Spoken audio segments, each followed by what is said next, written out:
আমাদের ছাত্র জনতা, যুব সমাজ, আমাদের দেশের তরুণ তরুণীরা গত 1 জুলাই থেকে 36 জুলাই তাদের যে দাবিগুলো ছিল তার মধ্যে একটা ছিল বৈষম্য।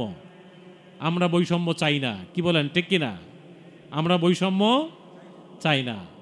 2 নম্বর তারা বলেছিল আমরা মানবাধিকার চাই, মানুষের অধিকার এই সমাজে যেন প্রতিষ্ঠিত হয় এটা আমরা দেখতে চাই। 3 নম্বর তারা বলেছিল উই ওয়ান্ট জাস্টিস, আমরা ন্যায় বিচার চাই। আজকের পৃথিবীতে ন্যায় বিচার, মানবাধিকার আর বৈষম্যহীন সমাজের খুব অভাব চলছে, বলেন ঠিক কিনা? এই ইস্যুতে আমাদের কথাগুলো আসবে। আমরা এই বাংলাদেশ সহ সারা পৃথিবীর সকল মসজিদগুলোতে সানি খুতবায় আমরা একটা আয়াত শুনি, সূরা নাহলের 90 নম্বর আয়াত। আল্লাহ তাআলা বলছেন ইন্নাল্লাহা ইয়ামুরু বিল আদল ওয়াল ইহসান ওয়া ইতাই যিল কুরবা ওয়া ইয়ানহা আনিল ফাহশাই ওয়াল মুনকার ওয়াল বাগি ইয়াইযুকুম লাআল্লাকুম তাযাক্কারুন।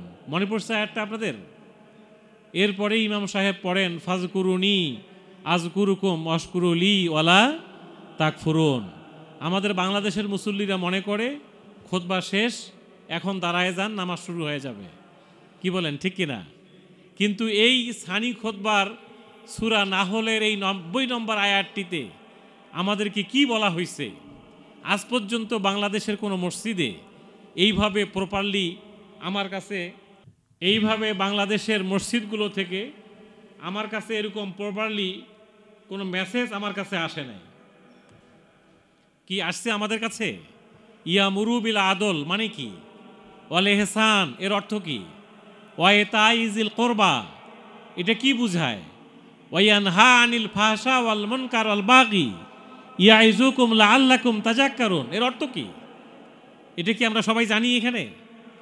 অথচ 40 বছর 50 বছর ধরে জুমার নামাজ পড়তেছি, এখনো আমরা বুঝি না এই আয়াতের মধ্যে কি আছে। এই আয়াতের মধ্যেই একটি বৈষম্যহীন সমাজের কথা বলা আছে, এই আয়াতের মধ্যেই মানবাধিকারের কথা বলা আছে, এই আয়াতের মধ্যেই জাস্টিস ন্যায় বিচারের কথা বলা আছে। অথচ আমরা এটা বুঝলাম না, আমাদেরকে বুঝাইলো আবাবিল পাখির ঝাঁক। সেই রংপুরের বেগম রোকেয়া বিশ্ববিদ্যালয়ের কি বলেন তো কি নাম, আবু সাইদ, সে আমাদেরকে বুঝালো জাস্টিস কাকে বলে, মানবাধিকার কাকে বলে, আদল কাকে বলে, এহসান কাকে বলে। এই দাবি দাওয়া বৈষম্যহীন সমাজের জন্য বুক পেতে দিতে হয় কামানের সামনে, মাথা উঁচু করে দাঁড়াতে হয়, ঘাড় টান টান করতে হয়। এই শিক্ষাটা আমাদেরকে বুঝাই দিল আবু সাইদ। ঢাকার রাজপথে কিভাবে মুজাহিদদেরকে পানি বিলি করতে হয় এটা আমাদেরকে শিখাই দিল মুগ্ধ। কিন্তু আমরা যারা কোরআনের কথা বলি, যারা খুতবা দেই, ওয়াজ করি, আমরা এই কথাটাই জাতির সামনে বুঝাতে পারি নাই, কি ঠিক না? আজকে আমরা এই পয়েন্টটাতে 2-1টি কথা বলবো, তাহলে আমি কয়েকটা পয়েন্টে কথা বলবো। সূরা যুখরুফের 32 নম্বর আয়াত, যেখানে অর্থনীতি মানবাধিকারের কথা বলা আছে। মাহে রমজান সম্পর্কে 2-1টি কথা বলবো, আর অর্থনীতি সম্পর্কে 2-1টি কথা বলা হবে। আপনারা শেষ পর্যন্ত থাকবেন তো ইনশাআল্লাহ? ইনশাআল্লাহ, হ্যাঁ ঠিক আছে। আসুন সূরা যুখরুফ, এই সূরার 32 নম্বর আয়াতটি আমি পড়েছি। এর 35 নম্বর আয়াতে আল্লাহ তাআলা যুখরুফ শব্দ দিয়েছেন একেবারে আয়াতের প্রথমেই, অযুখরুফা। যুখরুফ শব্দের অর্থ হচ্ছে সোনা দানা, মণিমুক্তা, হীরা জহরত, ডায়মন্ড, গোল্ড, যেগুলো আমাদের সমাজে খুব দামি মনে করি আমরা। গাড়ি, বাড়ি, নারী, টাকা পয়সা, একটা প্রাডো গাড়ি, একটা মানে আপেল ফোন, একটা ল্যাপটপ, এরপরে সোনা গহনা, ডায়মন্ড, এগুলো আমাদের কাছে খুব প্রিয় মনে হয়। সম্পদ যদি সোনা দানা নাই থাকলো, 2-1টা বাড়ি যদি নাই হইল, 2-1টা মোটরসাইকেল যদি নাই চালাইতে পারলাম, তাহলে আর এখানে বাস করে লাভটা কি? এই গাড়ি, বাড়ি, সম্পদ, সোনা দানার পিছনেই আমাদের সমল দৌড়াদৌড়ি, বলেন ঠিক কিনা? আল্লাহ তাআলা এই কথাটা সূরা তাকাসুরে বলেছেন, আলহাকুমুত তাকাসুর। বেশি বেশি পাওয়ার মানসিকতা মানুষকে ধ্বংস করে দিচ্ছে। বেশি বেশি পাওয়ার কি মানসিকতা। তাকাসুর মানে আমাকে অনেক কিছু পাইতে হবে। কি পাইতে হবে? আমার গাড়ির মালিক হওয়া লাগবে, আমার বাড়ির মালিক হওয়া লাগবে, টাকা পয়সার মালিক হইতে হবে, মন্ত্রী হওয়া লাগবে, এমপি হওয়া লাগবে, যেভাবে হোক জমি জায়গা দখল করে বিশাল অঢেল সম্পদের মালিক হইতে হবে। এরকম মানসিকতা আমাদের মধ্যে আছে কিনা? আল্লাহ তাআলা বলছেন হাত্তা জুরতুমুল মাকাবির। এই অতিরিক্ত বেশি বেশি পাওয়ার লোভ লালসা আমাদেরকে কবর পর্যন্ত নিয়ে যাচ্ছে, আমরা মৃত্যুর দিকে চলে যাচ্ছি। কিন্তু আল্লাহ বলছেন কাল্লা, তোমার এই চিন্তাগুলো ঠিক না। তুমি সোনা গহনা গাড়ি বাড়ি টাকা পয়সা অঢেল সম্পদের মালিক হয়ে যাবা, এটাই তোমার মূল টার্গেট। এটা হওয়া ঠিক না। টার্গেটটা হলো তুমি এই পৃথিবীতে এসে তোমার আল্লাহকে বুঝতে পারলা কিনা, তোমার নবীকে তুমি চিনতে পারলে কিনা, তোমার জীবনের মিশন ভিশন টার্গেট অ্যাম্বিশন ঠিক করতে পারলে কিনা, তুমি এই দুনিয়ার পরের আখেরাতের জীবনে আল্লাহর কিয়ামতের কঠিন ময়দানে একটি জান্নাতের ছোট ঘর পেলে কিনা, এটা হলো তোমার টার্গেট হওয়া দরকার। সোনা দানা গহনা গাড়ি বাড়ির মালিক হওয়াটাই মূল টার্গেট নয়। আমি আল্লাহ তোমার জন্য যে রিজিকের বরাদ্দ করেছি এটা অটোমেটিক তুমি পেয়ে যাবা, কিন্তু তোমার টার্গেট থাকতে হবে আল্লাহ কি জিনিস, রাসূল কাকে বলে, আখেরাত কি জিনিস, আমি এই দুনিয়াতে কেন আসলাম, আমার দায়িত্ব কি, কর্তব্য কি, আমি কোথায় যাব, কি আমার টার্গেট, কি আমার দায়িত্ব, মুসলমান কাকে বলে, ঈমান কি জিনিস, তাওহীদ কি বলে, আখেরাত কি জিনিস, এগুলো আপনার আমার জীবনের মিশন ভিশন হওয়া দরকার। কিন্তু আমরা এগুলো কেউ বুঝি না, বলেন ঠিক কিনা? আল্লাহ তাআলা সূরা যুখরুফে এই শব্দ দিয়েই এই সূরাটির নামকরণ করেছেন যে সোনাদানা মণিমুক্তা গাড়ি বাড়ি মন্ত্রী এমপি হওয়ার টার্গেটটাই মূল বিষয় না। মূল বিষয়টা হলো তোমাদেরকে আমি আল্লাহ তাআলা নবুয়ত নামক একটা নিয়ামত দিয়েছিলাম। আমি এই পৃথিবীতে 1,24,000 2,24,000 পয়গম্বর পাঠিয়েছি। এই পয়গম্বরগুলোর মাধ্যমে আমি আল্লাহ নবুয়তের একটা ভীষণ মিশন দিয়ে এই পৃথিবীতে পাঠিয়েছি। আজকে তুমি তরুণ, তুমি যুবক, তুমি তরুণী, নারী পুরুষ, বাড়িওয়ালা ভাড়াটিয়া, জুতার দোকানের মালিক, সবজির দোকানদার, অটো চালাও, ভ্যান চালাও, তোমার সকল জীবনের পাশাপাশি তোমাকে চিনতে হবে আল্লাহ কি জিনিস, রাসূল কি জিনিস, আখেরাত কাকে বলে, ঈমান কাকে বলে। এই জিনিসটা আমাদের জানা দরকার আছে কিনা বলেন? তার কারণ আজকে 2025 সালের 26শে ফেব্রুয়ারি চলছে। আজকের দিনে এসে কি আপনি বলতে পারবেন যে আপনি আমি আমাকে মৃত্যু ধরতে পারবে না? আমরা এটা বলতে পারবো? আজ থেকে 200 বছর আগে যে লোক মারা গিয়েছিল তাকেও যেভাবে দাফন কাফন করা হয়েছিল, 200 বছর পরেও আমাদের সমাজে যে মারা যাচ্ছে আমরা ঠিক ওইভাবেই দাফন কাফন করতেছি। কোনো ডিজিটাল দাফন কাফন বের হয়েছে নাকি আপনাদের এদিকে? কি বের হয়েছে নাকি? কোনো ডিজিটাল জানাজা বের হয়েছে? কোনো ডিজিটাল কোনো কবরে রাখার সিস্টেম বের হয়েছে নাকি? না। আজ থেকে 200 বছর পরেও যদি এই মোরেলগঞ্জের কোনো লোক মারা যায়, 500 বছর আগে যেভাবে দাফন হইতো ওইভাবেই দাফন হবে। কি বলেন ঠিক কিনা? তাহলে 2025-এ এসে আমাদের যতই আধুনিক, যতই ডিজিটাল, যতই মডার্ন, যতই আমরা মোবাইল ক্যামেরা ফেসবুক ইউটিউব নিয়ে থাকি না কেন, যতই ইন্টারনেট আমাদের মধ্যে থাক না কেন, মৃত্যু আমাদের কাছে আসবেই এবং মৃত্যু আমাদের একইভাবেই কিয়ামত পর্যন্ত দাফন কাফন হবে। কি বলেন ঠিক কিনা?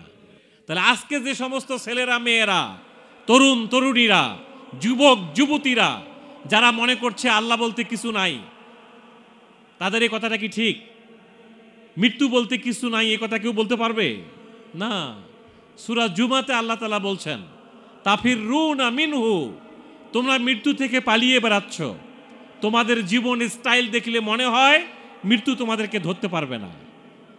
এখানে যদি আজকে একজন নাচ গানের শিল্পীকে এনে দাঁড় করানো যাইতো, এইখানে কি জায়গা থাকতো?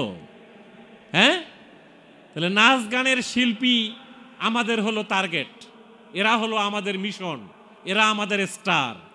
ওয়াজ মাহফিল, তাফসিরুল কোরআনের মাহফিল, কোরআনের আলোচনা, এগুলো আমাদের কাছে পছন্দ লাগতেছে না, ভালো লাগছে না।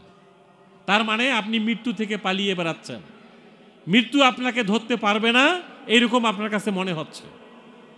আল্লাহ তাআলা বলছেন, ফাইন্নাহু মুলাকিকুম, মৃত্যু তোমাকে সাক্ষাৎ করবেই, পালিয়ে বেড়াবার কোনো রাস্তা নাই, কোনো রাস্তা নাই। এখন তো বয়স হইলে মারা যায় এরকম কথা বলার সুযোগ নাই। 30-35 বছরের তরুণ যুবকেরা এখন হার্ট স্ট্রোক করছে, করোনা ভাইরাসে মারা যাচ্ছে, নানান ধরনের ডিজিজ এখন দেখা দিচ্ছে। এই অবস্থায় আমি তো মনে করি বাংলাদেশের প্রত্যেকটি তরুণ যুবক বৃদ্ধ, আমরা যারা নারী পুরুষ এই সমাজে বাস করি, আমাদের সবাইরই মৃত্যুর চিন্তা করা দরকার। কি বলেন, চিন্তা করা দরকার আছে কি না? মৃত্যুর চিন্তা করতে হবে। এই জন্য আমি বলবো, এই মাইকের আওয়াজ যত দূর পৌঁছতে যাচ্ছে, আমি সকলকে এসে প্যান্ডেলে এসে বসতে বলবো, অথবা কেউ বাড়িতে বসে থাকলে মনোযোগ দিয়ে আমার কথাগুলো শোনার জন্য আমি অনুরোধ করব। আমি শুরুতে বলেছি, আল্লাহ তাআলা বলছেন, আমি এই জমিনে 1,24,000 অথবা 2,24,000 পয়গম্বর পাঠিয়েছি বা নবী রাসূল পাঠিয়েছি। সর্বশেষ নবী হিসাবে যিনি আমাদের মাঝে এসেছিলেন তিনি হচ্ছেন মুহাম্মদুর রাসূলুল্লাহ সাল্লাল্লাহু আলাইহি ওয়াসাল্লাম। এই নবীকে আমরা কতটুকু চিনলাম, কতটুকু জানলাম, কতটুকু মানলাম? একজন নায়ক, বাংলাদেশের সিনেমার একজন নায়িকা, বাংলাদেশের নাটকে যারা অভিনয় করে তাদের কয়টা বিয়ে হলো, কয়টা বিয়ে ছাড়লো, এরপরে কার সাথে বিয়ে হবে আমাদের সবাই জানে। কিন্তু যদি আমরা জিজ্ঞাসা করি যে আল্লাহর নবীর 5 জন মহিলা সাহাবীর নাম বলেন, শতকরা 5 জনও পাওয়া যাবে না 5 জন মহিলা সাহাবীর নাম বলতে পারার। পারবে বলতে? না। আমরা কোথায় যাচ্ছি?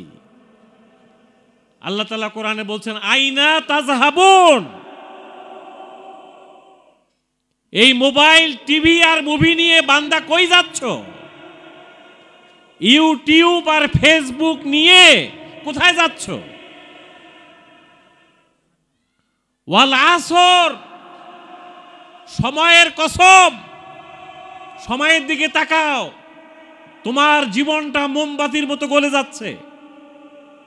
জীবনটাকে যদি একটা মোমবাতির সাথে মিলায় নাও, একটা মোমবাতি ধরালে আস্তে আস্তে আস্তে মোমবাতি কি কমে যায় না বাড়তে থাকে?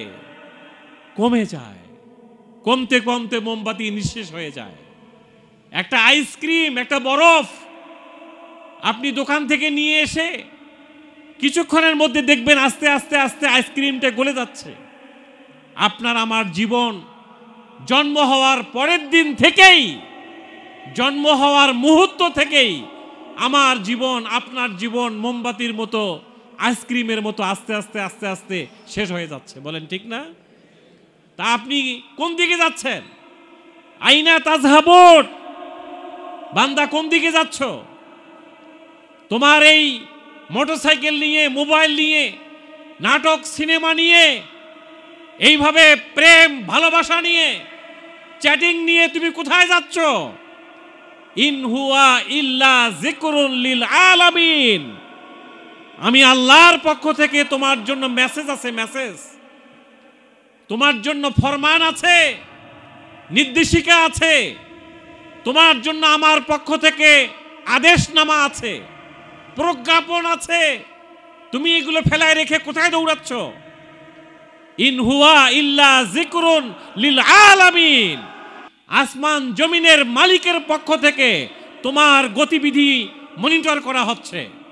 সিসিটিভি ক্যামেরায় যেমন আমরা একটা বাড়িতে কে আসে কে যায় সব খেয়াল করতে পারি, আল্লাহ তাআলা বলছেন আমার সিসিটিভি ক্যামেরার মাধ্যমে তোমার প্রত্যেক সেকেন্ডের গতিবিধি আমি আল্লাহ রেকর্ড করছি। কিরামান কাতিবিন ইয়ালামুনা মা তাফআলুন। আমার পক্ষ থেকে তোমাদের প্রত্যেকের কাছে দুজন করে ভিডিও ম্যান আছে, ক্যামেরাম্যান আছে। দে আর হাইলি পাওয়ারফুল। এই ক্যামেরাম্যানকে তুমি কোনোভাবে ফাঁকি দিতে পারবে না।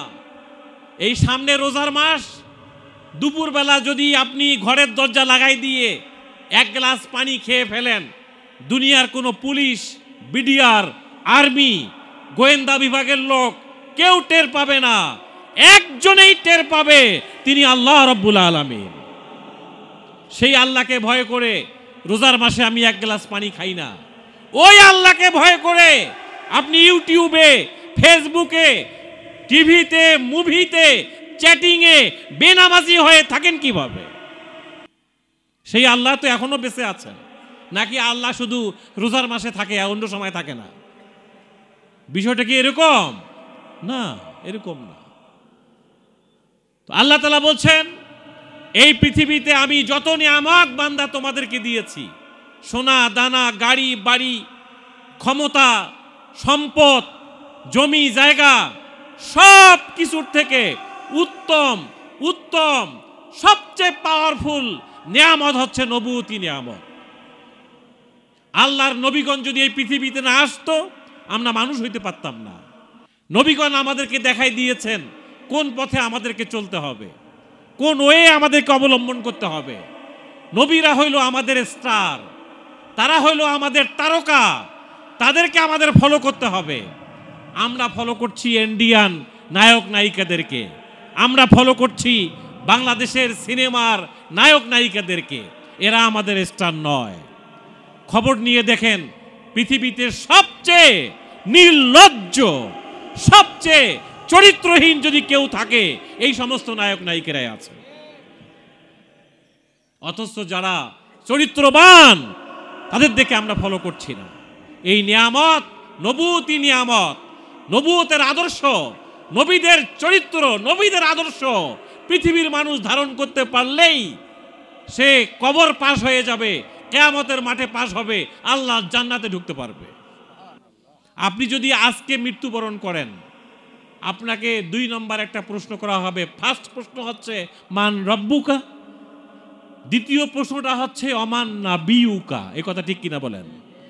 তাহলে অমান নাবিউকা মানে নবুয়তের উপরে, নবুয়তের আদর্শের উপরে, নবুয়তের চরিত্রের উপরে তোমার জীবনটা ছিল কিনা। আমি 500 বছর পরেও যদি মরে যাই, কবরে আমাকে রাখা হবে বিসমিল্লাহি আলা মিল্লাতে কি বলেন রাসূলিল্লাহ। এই লোকটার জীবনটা রাসূলের মিল্লাতের উপর ছিল, আমরা সাক্ষী দিয়ে তাকে কবরে শোয়াই দিলাম। বাস্তবে যদি তার জীবনটা রাসূলের মিল্লাতের উপর না থাকে, রাসূলের আদর্শের উপর না থাকে, রাসূলের চরিত্রের উপর না থাকে, তাহলে কথাটা কি মিথ্যা কথা হয়ে গেল না? কি বলেন, কথা ঠিক কিনা? তাহলে নবুয়তের আদর্শ ছাড়া কোন যুবক যুবতী, তরুণ তরুণী, নারী পুরুষ, ধর্ম বর্ণ, দল মত, আওয়ামী লীগ, বিএনপি, জামাত, চরমনাই, তাবলিগ, পাবলিক, সব মানুষকে নবুয়তের আদর্শের উপরেই টিকে থাকতে হবে। থাকার কোনো সুযোগ নেই। তার কারণ আপনি মরলেই তো আপনার প্রশ্ন হচ্ছে অমান নাবিউকা, আপনার নবী কে ছিল বলেন। এ কথা বলবে না যে আপনি কোন নেতার কথা শুনেছেন, কার রাজনীতি করেছেন, এ কথা বলা হবে না। বলা হবে যে তোমার নবী কে ছিল। এই নবীরা পৃথিবীতে কেন আসছেন? আমরা আমাদের সমাজে মনে করি যে নবীদের আদর্শের মধ্যে একটা আদর্শ হচ্ছে দাড়ি রাখা, টুপি পরা, জুব্বা পরা, সুরমা লাগানো, আতর মাখা, লাউ খাওয়া, কদু খাওয়া, এগুলো সুন্নাত, আলহামদুলিল্লাহ, এগুলো নিয়ে আমরা মোটামুটি আছি। কিন্তু আমাদেরকে জানতে হবে আল্লাহর নবীরা এই পৃথিবীতে কেন এসেছিলেন, কেন এসেছিলেন। এই কথাটা আল্লাহ তাআলা কোরআন শরীফের 3টি সূরাতে বলেছেন, সূরা আস-সাফ, সূরা আল-ফাতহ, সূরা আত-তাওবা। হুয়াল্লাযী আরসালা রাসূলাহু বিল হুদা ওয়া দীনিল হক লিইয়ুযহিরাহু আলাদ-দীনি কুল্লি। এই পর্যন্ত 3টি সূরাতে আল্লাহ তাআলা একই কথা বলেছেন। একটি সূরাতে আল্লাহ বলছেন ওয়ালাউ কারিহাল কাফিরুন, আরেকটি সূরাতে আল্লাহ বলছেন ওয়ালাউ কারিহাল মুশরিকুন, আরেকটি সূরাতে আল্লাহ বলেছেন ওয়া কাফা বিল্লাহি শাহিদা।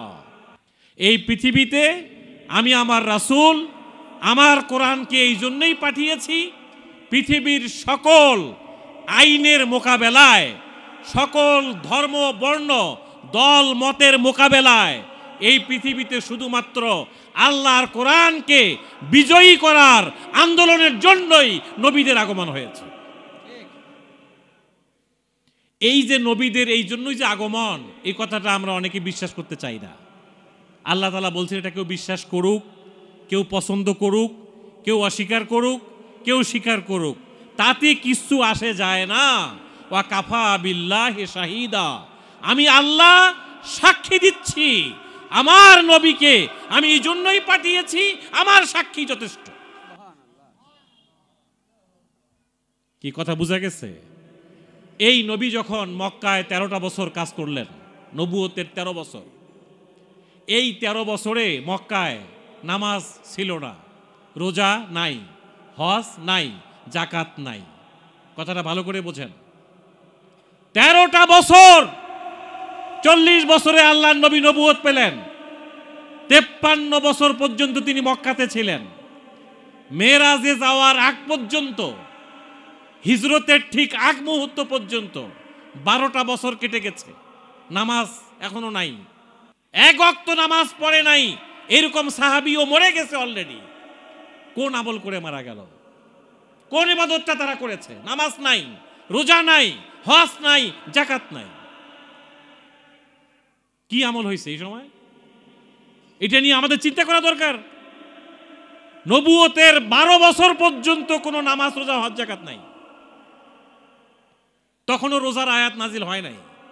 নামাজের হুকুম মেরাজের রাত্রিতে আমরা পাইছি।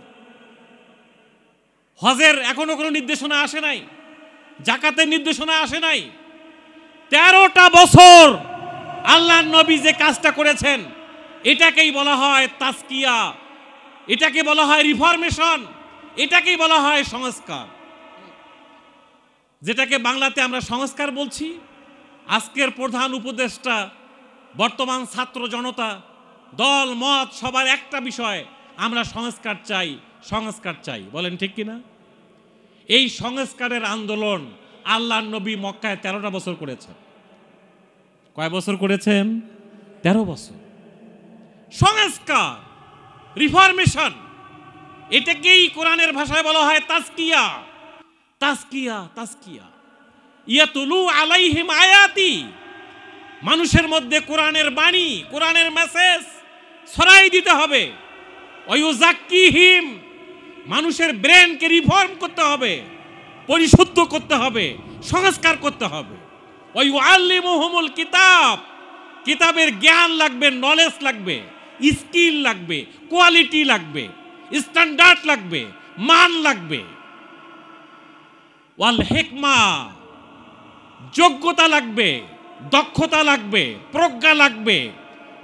কিভাবে আল্লাহর নবী 13টা বছর তাজকিয়া করার পরে 27টা যুদ্ধের সেনাপতির দায়িত্ব পালন করেছেন বিশ্বনবী মুহাম্মদুর রাসূলুল্লাহ সাল্লাল্লাহু আলাইহি সাল্লাম। এটাকে কোয়ালিটি বলে, স্কিল বলে। আল্লাহ রাসূলের যুদ্ধের কৌশল নিয়ে পৃথিবীর সকল ক্যান্টনমেন্টে লেখাপড়া করা হয়। পৃথিবীর সমস্ত আর্মির জেনারেলরা আল্লাহর নবীর যুদ্ধ কৌশল নিয়ে পড়াশোনা করেন। আজকে আমরা কোথায় আছি? আল্লাহর নবী কোথায় আছেন? 13টা বছর মানুষের ব্রেন সংস্কার করা, তাজকিয়া করা, মানসিকতার পরিবর্তন, এই জিনিসটা আল্লাহর নবী করেছেন। 13 বছরের মাথায় অত্যাচার, জুলুম, নির্যাতন এমনভাবে বেড়ে গেল, আল্লাহর নবীকে হত্যা করার সিদ্ধান্ত হলো তৎকালীন পার্লামেন্টে। এই কথাগুলো কি মিথ্যা কথা না সত্য কথা? দারুন নদওয়া ছিল তৎকালীন পার্লামেন্ট। সেই পার্লামেন্টের সিদ্ধান্ত হলো মুহাম্মদকে আর বেশি দিন দুনিয়াতে রাখা যায় না, তাকে বিদায় করে দিতে হবে। এমনকি তাকে হত্যা করার জন্য তৎকালীন নোবেল পুরস্কার ঘোষণা করা হয়েছিল। আল্লাহর নবীর যে মাথা বিচ্ছিন্ন করতে পারবে তার জন্য নোবেল পুরস্কার। চিন্তা করা যায়। তায়েফের ময়দানে গিয়েছিলেন আল্লাহর নবী ওই দেশের মানুষগুলোকে আল্লাহর দ্বীনের কথা বলার জন্য। ওটা ছিল তার আত্মীয় স্বজনের দেশ। তায়েফের জনগণ তার ডাক শুনে বলছিলেন, তোমাকে আল্লাহ নবী করে পাঠাইলো, আর কোনো ভদ্রলোক খুঁজে পেল না। এই সূরা যুখরুফের 32 নম্বরের আগের আয়াতটা এটা, ওয়াকালু লাউলা নুজিলা হাযাল কুরআন আলা রাজুলিন মিনাল কারিয়াতাইনিল আযীম। এই তায়েফে আর এই মক্কা নগরীতে অনেক বড় বড় ব্যবসায়ী, পুঁজিপতি, ধনাঢ্য, রাজনীতিবিদ, হুমরা সোমরা অনেক লোক আছে। তাদেরকে আল্লাহ নবুয়তের দায়িত্ব দিল না। তোমার মতো গাড়ি নাই, বাড়ি নাই, টাকা পয়সা নাই, পায়ে হেঁটে তায়েফ আসছো, এইরকম একটা লোককে আল্লাহ নবুয়তের দায়িত্ব দিল। আল্লাহ কি আর লোক খুঁজে পাইল না? কথা বুঝতে পারছেন? আল্লাহ তাআলা এই আয়াতটা কোট করেছেন, সূরা যুখরুফের আয়াত, ওয়াকালু লাউলা নুজিলা হাযাল কুরআন। আল্লাহ তাআলা এই কোরআন নাজিল করার জন্য আলা রাজুলেন আর কোনো লোক খুঁজে পাইল না। কারিয়াতাইন, দুইটা কারিয়া, একটা তায়েফ আর একটা মক্কা। মক্কা এবং তায়েফে কত ভদ্র ভদ্র লোক আছে, এদেরকে আল্লাহ খুঁজে পাইল না, তোমাকে খুঁজে পেয়েছে। এই কথাটাই আল্লাহ তাআলা এর পরের আয়াতে বলেছেন, যে আয়াতটা আমি আপনাদের সামনে তেলাওয়াত করেছি। আল্লাহর নবী যখন তায়েফের ময়দানে মানুষকে দাওয়াত দিলেন, কি অপরাধ ছিল তার? শুধুমাত্র তিনি বলেছেন, কুল লা ইলাহা ইল্লাল্লাহ, তোমরা ঘোষণা দাও এই পৃথিবীতে আল্লাহ ছাড়া আর কারো আইন চলবে না। কথা ঠিক না ঠিক বলেন? লা ইলাহা ইল্লাল্লাহ মানে কি বলেন? আল্লাহ ছাড়া আর কারো আইন চলবে না। আল্লাহ ছাড়া আর কারো আইন আমরা মানি না। কথা ঠিক না ঠিক? মুহাম্মাদুর রাসূলুল্লাহ, এই পৃথিবীতে আল্লাহর আইন পালন করার জন্য যিনি আমাদের আদর্শ, যিনি আমাদের মডেল, যিনি আমাদের স্টার, যিনি আমাদের নেতা, যিনি আমাদের ইমাম, তিনি হচ্ছেন মুহাম্মাদুর রাসূলুল্লাহ সাল্লাল্লাহু আলাইহি সাল্লাম। এই জন্য আমরা বলি, আমার নেতা তোমার নেতা কে? জোরে বলেন, বিশ্বনবী মুস্তাফা। এই বিশ্বনবী মুস্তাফা তৎকালীন তায়েফের কায়েমি স্বার্থবাদীরা বলল, একে পাথর মারো, বের করে দাও এলাকা থেকে। দেখেন জুলুম কাকে বলে। জাবের বিন সামুরা থেকে বর্ণিত একটা হাদিস, তিনি বলেন, একদিন পূর্ণিমার রাত্রিতে আমি একবার পূর্ণিমার চাঁদের দিকে দেখি, আর একবার নবী মুহাম্মদের দিকে দেখি, আবার পূর্ণিমার চাঁদের দিকে দেখি, আবার নবী মুহাম্মদের দিকে দেখি, আবার পূর্ণিমার চাঁদের দিকে দেখি, আবার নবী মুহাম্মদের দিকে দেখি, বারবার পূর্ণিমার চাঁদের দিকে দেখি আর নবী মুহাম্মদের দিকে দেখি। আমি বারবার দেখে আমার কাছে মনে হলো, আমার এই নবী পূর্ণিমার চাঁদের থেকেও সুন্দর। দুধে আলতা মিশালে যে কালার হয়, দুধে আলতা মিশালে যে রং হয়, এই রং ছিল মুহাম্মদুর রাসূলুল্লাহ সাল্লাল্লাহু আলাইহি সাল্লাম। পৃথিবীতে যদি কোনো স্মার্ট লেটেস্ট কোনো মডেল কোনো ব্যক্তি থেকে থাকে, স্মার্ট মানুষ, তিনি ছিলেন মুহাম্মদুর রাসূলুল্লাহ সাল্লাল্লাহু আলাইহি সাল্লাম। সেই পূর্ণিমার মতো চাঁদের মতো সুন্দর একটি মানুষের শরীরে তুমি পাথর মারলা, রক্তাক্ত করে দিলা, কোন অধিকারে? কি অপরাধ ছিল নবী মুহাম্মদের? কি কথা ঠিক কিনা? কি অপরাধ ছিল নবী মুহাম্মদের? আজকে উম্মতে মুহাম্মাদি আমাদেরকে বিষয়টা ভাবতে হবে। এত সুন্দর পূর্ণিমার চাঁদের থেকে সুন্দর, পৃথিবীর সবচেয়ে স্মার্ট, যার সাথে কোনো গাড়ি বাড়ির কোনো গন্ডগোল নাই, জমি জায়গার কোনো গন্ডগোল নেই, কারো সাথে 2 টাকার কোনো লেনদেনের গন্ডগোল নাই, সেই লোকটাকে আপনি কেন পাথর মারলেন? তার কারণ তিনি চান এই পৃথিবীতে আল্লাহ ছাড়া আর কারো আইন চলবে না। এইটা যাদের পছন্দ হয় নাই তারাই পাথর নিক্ষেপ করেছে। তারাই পাথর নিক্ষেপ করেছে। আমরা আল্লাহ ছাড়া আর কারো আইন মানি না, এই কথার সাথে একমত কিনা বলেন? সবাই একমত তো? আমরা ময়দানে ছড়িয়ে পড়তে হবে, আমরা আল্লাহ ছাড়া আর কারো আইন মানি না। এই কথা বলার সময় এসেছে এখনই। This is high time. এখন এই ময়দানে ঝাঁপিয়ে পড়তে হবে। যারা নিজেকে মুসলমান দাবি করে, যারা নিজেকে ইমানদার দাবি করে, সব মানুষের কর্ণকুহরে এই মেসেজ পৌঁছাতে হবে। এই বাংলাদেশের সবুজ ভূখণ্ডে, এই শাহজাহান খানজাহান, এই অলিয়া উলিয়ার বাংলাদেশে আল্লাহ ছাড়া আর কারো আইন আমরা মানি না। কি কথা ঠিক না বেঠে? সেই তায়েফের ময়দান থেকে রক্তাক্ত হয়ে আল্লাহর নবী যখন ফিরে আসলেন, তখন ওই যে তারা কথাটা বলল, তোমাকে ছাড়া আল্লাহ নবী করার আর কোনো লোক খুঁজে পাইল না। তখন আল্লাহ তাআলা সূরা ৩২ নম্বর আয়াতে বলছেন, আহুম ইয়াকসিমুনা রাহমাতা রাব্বিক, আমি যে বিশ্বের সবচেয়ে বড় নিয়ামত নবুয়তের দায়িত্ব দিয়ে মুহাম্মদকে দুনিয়ায় পাঠিয়েছি, ওরা কি মনে করে যে নবুয়তের দায়িত্ব মুহাম্মদকে না দিয়ে আর কাউকে দিলে ভালো হতো? এ দায়িত্ব ওদেরকে কে দিয়েছে? এখনো এই সমাজে এরকম লোক বলে না যে আপনি প্রতিনিধি হইবেন, আপনি এমপি হইবেন, আপনার কি আছে? গাড়ি কই, বাড়ি কই, সম্পদ কই, টাকা পয়সা কই, আপনি এমপি হইবেন? এত বড় সাহস! এমপি তো আমি হব যারা হোমরা সোমরা, টাকা আছে, গাড়ি আছে, নারী আছে, সম্পদ আছে, লাঠি আছে, মাস্তান আছে, তারাই শুধু এমপি হবে, মোল্লারা এমপি হইতে পারবে না। কি এরকম কথা বলা হয় কিনা? আল্লাহ তাআলা বলছেন, আহুম ইয়াকসিমুনা রাহমাতা রাব্বিক, কে জনপ্রতিনিধি হবে, কে মন্ত্রী হবে, কে ক্ষমতায় আসবে, আল্লাহ ছাড়া এই ঘোষণা আর কেউ দিতে পারবে না। এটা আমি আল্লাহর দায়িত্ব। আমি দেখি কারা ক্ষমতায় যে কি করে। কি বলেন ঠিক কিনা? আহুম ইয়াকসিমুনা রাহমাতা রাব্বিক, তোমার রবের রহম, নিয়ামত, টাকা পয়সা, সম্পদ আমি কাকে কতটুকু দেব না দেব এটা আমি আল্লাহর ব্যাপার। এটা নিয়ে তোমার বাড়াবাড়ি করার কোনো রাইট নাই। কি বলেন, রাইট আছে? আপনি যারা আমরা দেখতে একটু কালো বা দেখতে একটু খাটো, আপনি চাইলে কি কালো রঙকে ফর্সা করতে পারবেন? আপনি চাইলে বেটে মানুষ লম্বা হইতে পারবেন? আপনি চাইলেই পুরুষ মানুষ আপনি আপনার অঙ্গ প্রত্যঙ্গ নিজে সেট করতে পারবেন না। আল্লাহ বলছে এগুলো সম্পূর্ণ আমার রাইট, আমার অধিকার। ফি আইয়ি সূরাতিম মা শাআ রাক্কাবাক, আমি আল্লাহ আমার মতো করে তোমার ডিজাইন করেছি। আল্লাহু আকবার বলেন।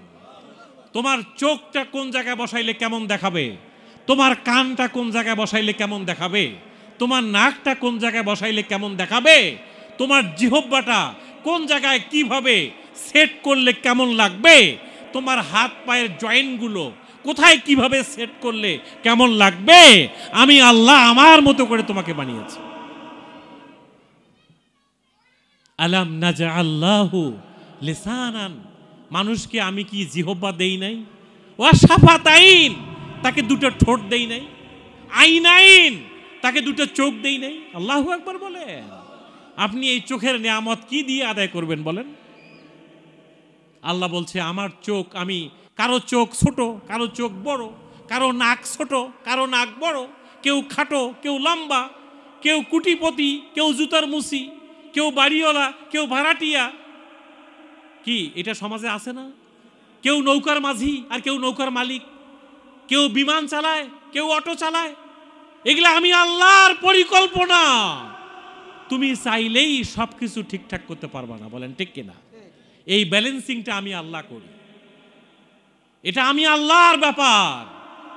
আল্লাহ তাআলা বলছেন ইয়াকসিমুনা রাহমাতা রাব্বিক নাহানু কাসামনা বাইনাহুম মাঈশাতাহুম ফিল হায়াতিদ দুনিয়া। বান্দা, তোমার দুনিয়ার যে লাইফস্টাইল, মাইশা মানে লাইফস্টাইল, কেউ অটো চালাও, কেউ ভ্যান চালাও, কেউ সবজি বিক্রি করো, কেউ জুতার মিস্ত্রি করো, কেউ তুমি বাড়ির মালিক, কেউ ভাড়াটিয়া। এই নিয়ে তো আমাদের সমাজ, বলেন ঠিক না? তা তুমি এই যে ব্যালেন্সিংটা আমি এই জন্য করেছি, ওয়ারাফানা বাদাহুম ফাওকা বাদিন দারাজাত। আমি কাউকে মন্ত্রী বানাই, কাউকে এমপি বানাই, কাউকে ফকির বানাই, কাউকে বাদশা বানাই, কাউকে বাড়িওয়ালা বানাই, কাউকে ভাড়াটিয়া বানাই, আমি কাউকে নৌকার মাঝি বানাই, কাউকে জাহাজের মালিক বানাই। এটা আমি আল্লাহর পরিকল্পনা। কার পরিকল্পনা এটা? আল্লাহ, আল্লাহর পরিকল্পনা। আল্লাহ তাআলা বলেছেন লিয়াত্তাখিজু বাদুহুম বাদান সুখরিয়া। সুখরিয়া শব্দের অর্থ হচ্ছে জনপ্রতিনিধিত্ব করা, সার্ভিসিং করা, সার্ভিস দেওয়া। একজন এমপি, একজন পার্লামেন্ট মেম্বার যে সার্ভিস দিতে পারবে, একজন চৌকিদার কি সেই সার্ভিস দিতে পারবে? না, পারবে না। এই জন্য কার কাছ থেকে আমি আল্লাহ এই পৃথিবী পরিচালনার সেবা নেব, দেব, কাকে ক্ষমতা দেব, কার কাছ থেকে ক্ষমতা ছিনিয়ে নেব, এটা আমি আল্লাহর পরিকল্পনা। ওয়া রাহমাতু রাব্বিক খায়রুম মিম্মা ইয়াজমাউন। বান্দা, আমি আল্লাহর যে রহমত, আমি আল্লাহর যে করুণা, আমি আল্লাহর যে নিয়ামত, তুমি দুনিয়ায় যত ইদিক সিদিক করে গাড়ির মালিক হইতে চাও, বাড়ির মালিক হইতে চাও, টাকা পয়সার মালিক হইতে চাও, বৈধ অবৈধভাবে যা কিছু করতে চাও, কিন্তু বৈধভাবে আমার নিয়ামতের মাধ্যমে তোমার কাছে 1 টাকা থাকলে 1000 কোটি টাকার থেকে এই টাকা বেশি বরকতপূর্ণ। বান্দা, অন্যায়ভাবে মোটরসাইকেল হাঁকিয়ে, অন্যায়ভাবে গাড়ি বাড়ি করে সম্পদের মালিক হইতে চাইলে এই সম্পদ একদিন ফেলায় রেখে চলে যাওয়া লাগে। কি বলেন, ঠিক কিনা? ঠিক।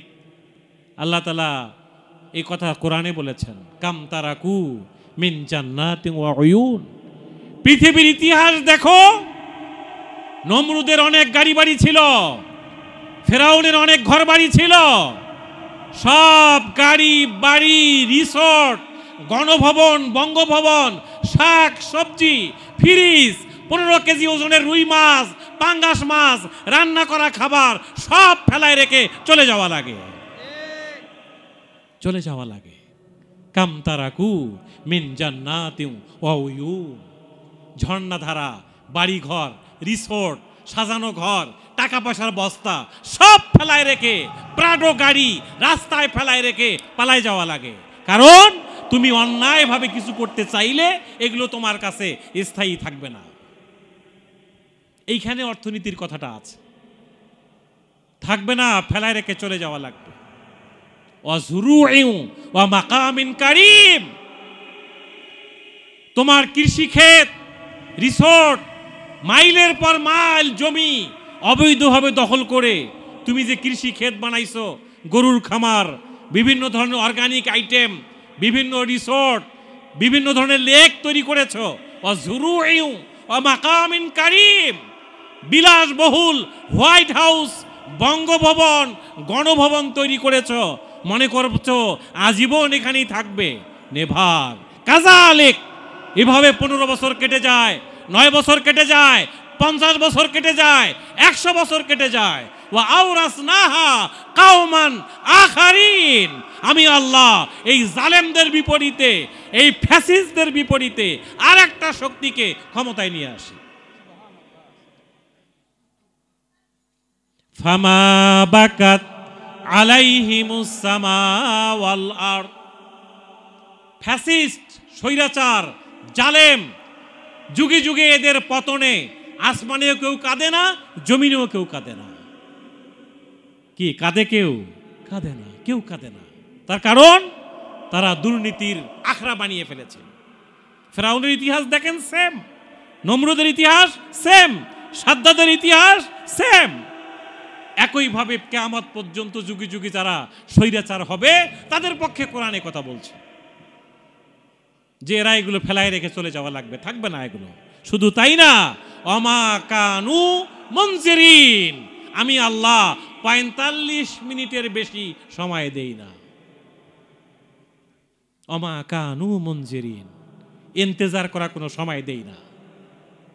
আমি ফেরাউনকে সমুদ্রের নাকানি চুবানি খেয়ে পানিতে মারিছি, বলেন মারছে কিনা?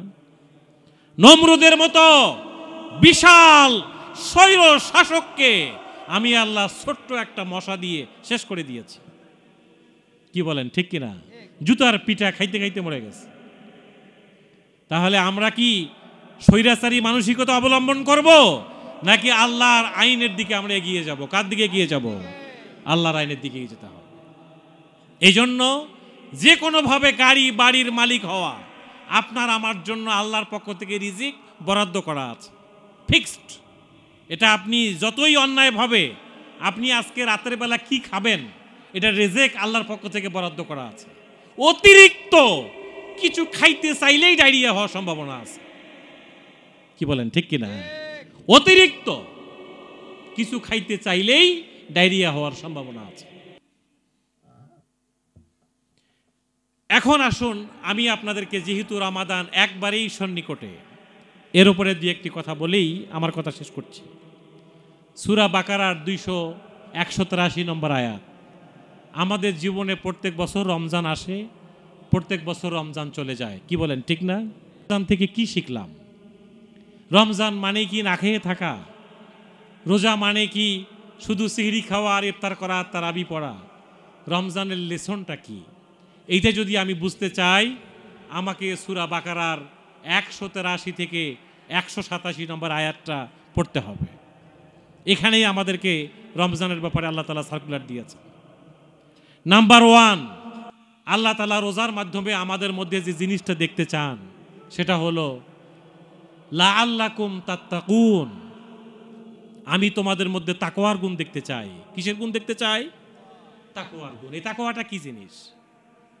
তাকওয়া কাকে বলে? তাকওয়া মানে দাড়ি, টুপি, জুব্বা, অথবা তসবির দানা নিয়ে হাঁটা, অথবা গায়ে একটা শট, চুলে জট, এরকম কিছু লোককে দেখলে আমরা মনে করি এটা মুত্তাকি, পরহেজগার মানুষ। বিষয়টা কি এরকম? না। তাকওয়া হচ্ছে, আল্লাহর নবী বলেছেন, আত্তাকওয়া হাহুনা, আত্তাকওয়া হাহুনা, আত্তাকওয়া হাহুনা। ইউশিরু ইলা সাদরিহি সালাসা মিরার। তিনি তার বুকের দিকে শাহাদাত আঙ্গুলকে 3 বার ইশারা করে বলেছেন, তাকওয়াটা এই জায়গায়, তাকওয়াটা এই জায়গায়, তাকওয়াটা এই জায়গায়। তাকওয়া একটা চেতনার নাম, তাকওয়া একটা মানসিকতার নাম, তাকওয়া একটা বিশ্বাসের নাম, তাকওয়া একটা চরিত্রের নাম। এই তাকওয়ার দরকারটা কি? আল্লাহ তাআলা কোরআন শরীফের একবারে সূরা বাকারার প্রথম আয়াত, আলিফ লাম মিম, যালিকাল কিতাব লা রাইবা ফীহি হুদাল লিল মুত্তাকিন। বান্দা, তুমি যদি এই কোরআন শরীফের হেদায়াত পেতে চাও, তোমাদেরকে তাকওয়ার গুণ অর্জন করতে হবে। আল্লাহ তাআলা সূরা আলে ইমরানে বললেন, তুমি যদি আল্লাহর জান্নাতে ঢুকতে চাও, তোমার মধ্যে তাকওয়ার গুণ লাগবে। সূরা আরাফে যে আল্লাহ তাআলা বললেন, তুমি যদি এই পৃথিবীতে নিজের পায়ে দাঁড়াতে চাও, গাড়ি বাড়ির মালিক হইতে চাও, সম্পদের মালিক হইতে চাও, নিজের পায়ে দাঁড়াতে চাও, অভাব অনটন দারিদ্র মুক্ত একটি তোমার বেকারত্ব মুক্ত, সন্ত্রাস মুক্ত একটা সমাজ তুমি যদি দেখতে চাও, তোমার তাকওয়া লাগবে। দেখেন কি সুন্দর কথা আল্লাহ তাআলা বলেছেন, যদি কোনো জনপদের মানুষ, ওয়ালাউ আন্না আহলুল কুরা আমানু ওয়াত্তাকাও, যদি কোনো জনপদের জনপ্রতিনিধি যারা আগামী দিনে মন্ত্রী হইতে চায়, এমপি হইতে চায়, দেশকে গড়তে চায়, তাদের মধ্যে যদি তাকওয়ার গুণ থাকে আর ঈমান থাকে, আমি আল্লাহ সেই দেশ, সেই ব্যক্তি, সেই সমাজের জন্য আসমান এবং জমিনের উন্নয়নের, বরকতের সকল দরজা উন্মুক্ত করে দিই। তাকওয়া দরকার আছে কিনা বলেন? তাকওয়া কি জিনিস এইটা জানতে হলে সূরা হাসর পড়তে হবে। সূরা হাসরে আল্লাহ তাআলা বলছেন, ওমা আতাকুমুর রাসূলু ফাখুযুহু ওমা নাহাকুম আনহু ফান্তাহু। এটা হলো তাকওয়ার সংজ্ঞা। তাকওয়ার ডেফিনেশনটা হচ্ছে এটা। আল্লাহ আমার পক্ষ থেকে আল্লাহ বলছেন, আমার নবী তোমাদেরকে যা করতে বলেন সেটা করো, আর যেটা করতে নিষেধ করেন সেটা করা যাবে না। তাহলে যেটা করো সেটাও আল্লাহর হুকুম, যেটা করা যাবে না সেটা কার হুকুম বলেন? আল্লাহর হুকুম। এই দুইটা মিলেই হচ্ছে তাকওয়া। নামাজ পড়ো, রোজা থাকো, যাকাত দাও, হজ করো, সত্য কথা বলো, মিথ্যা বলা যাবে না, ঘুষ খাওয়া যাবে না, দুর্নীতি করা যাবে না, সন্ত্রাস করা যাবে না, ওজনে কম দেওয়া যাবে না, খাবারে ভেজাল মিশানো যাবে না, দুর্নীতি করা যাবে না, অন্যের জমি দখল করা যাবে না, অন্যের সম্পদ দখল করা যাবে না, ত্রাণের টাকা খাওয়া যাবে না। এই দুইটা মিলায়ে যে গুণ অর্জন হবে এটাকেই তাকওয়া বলে। কথাটা কি বুঝছেন ভাই?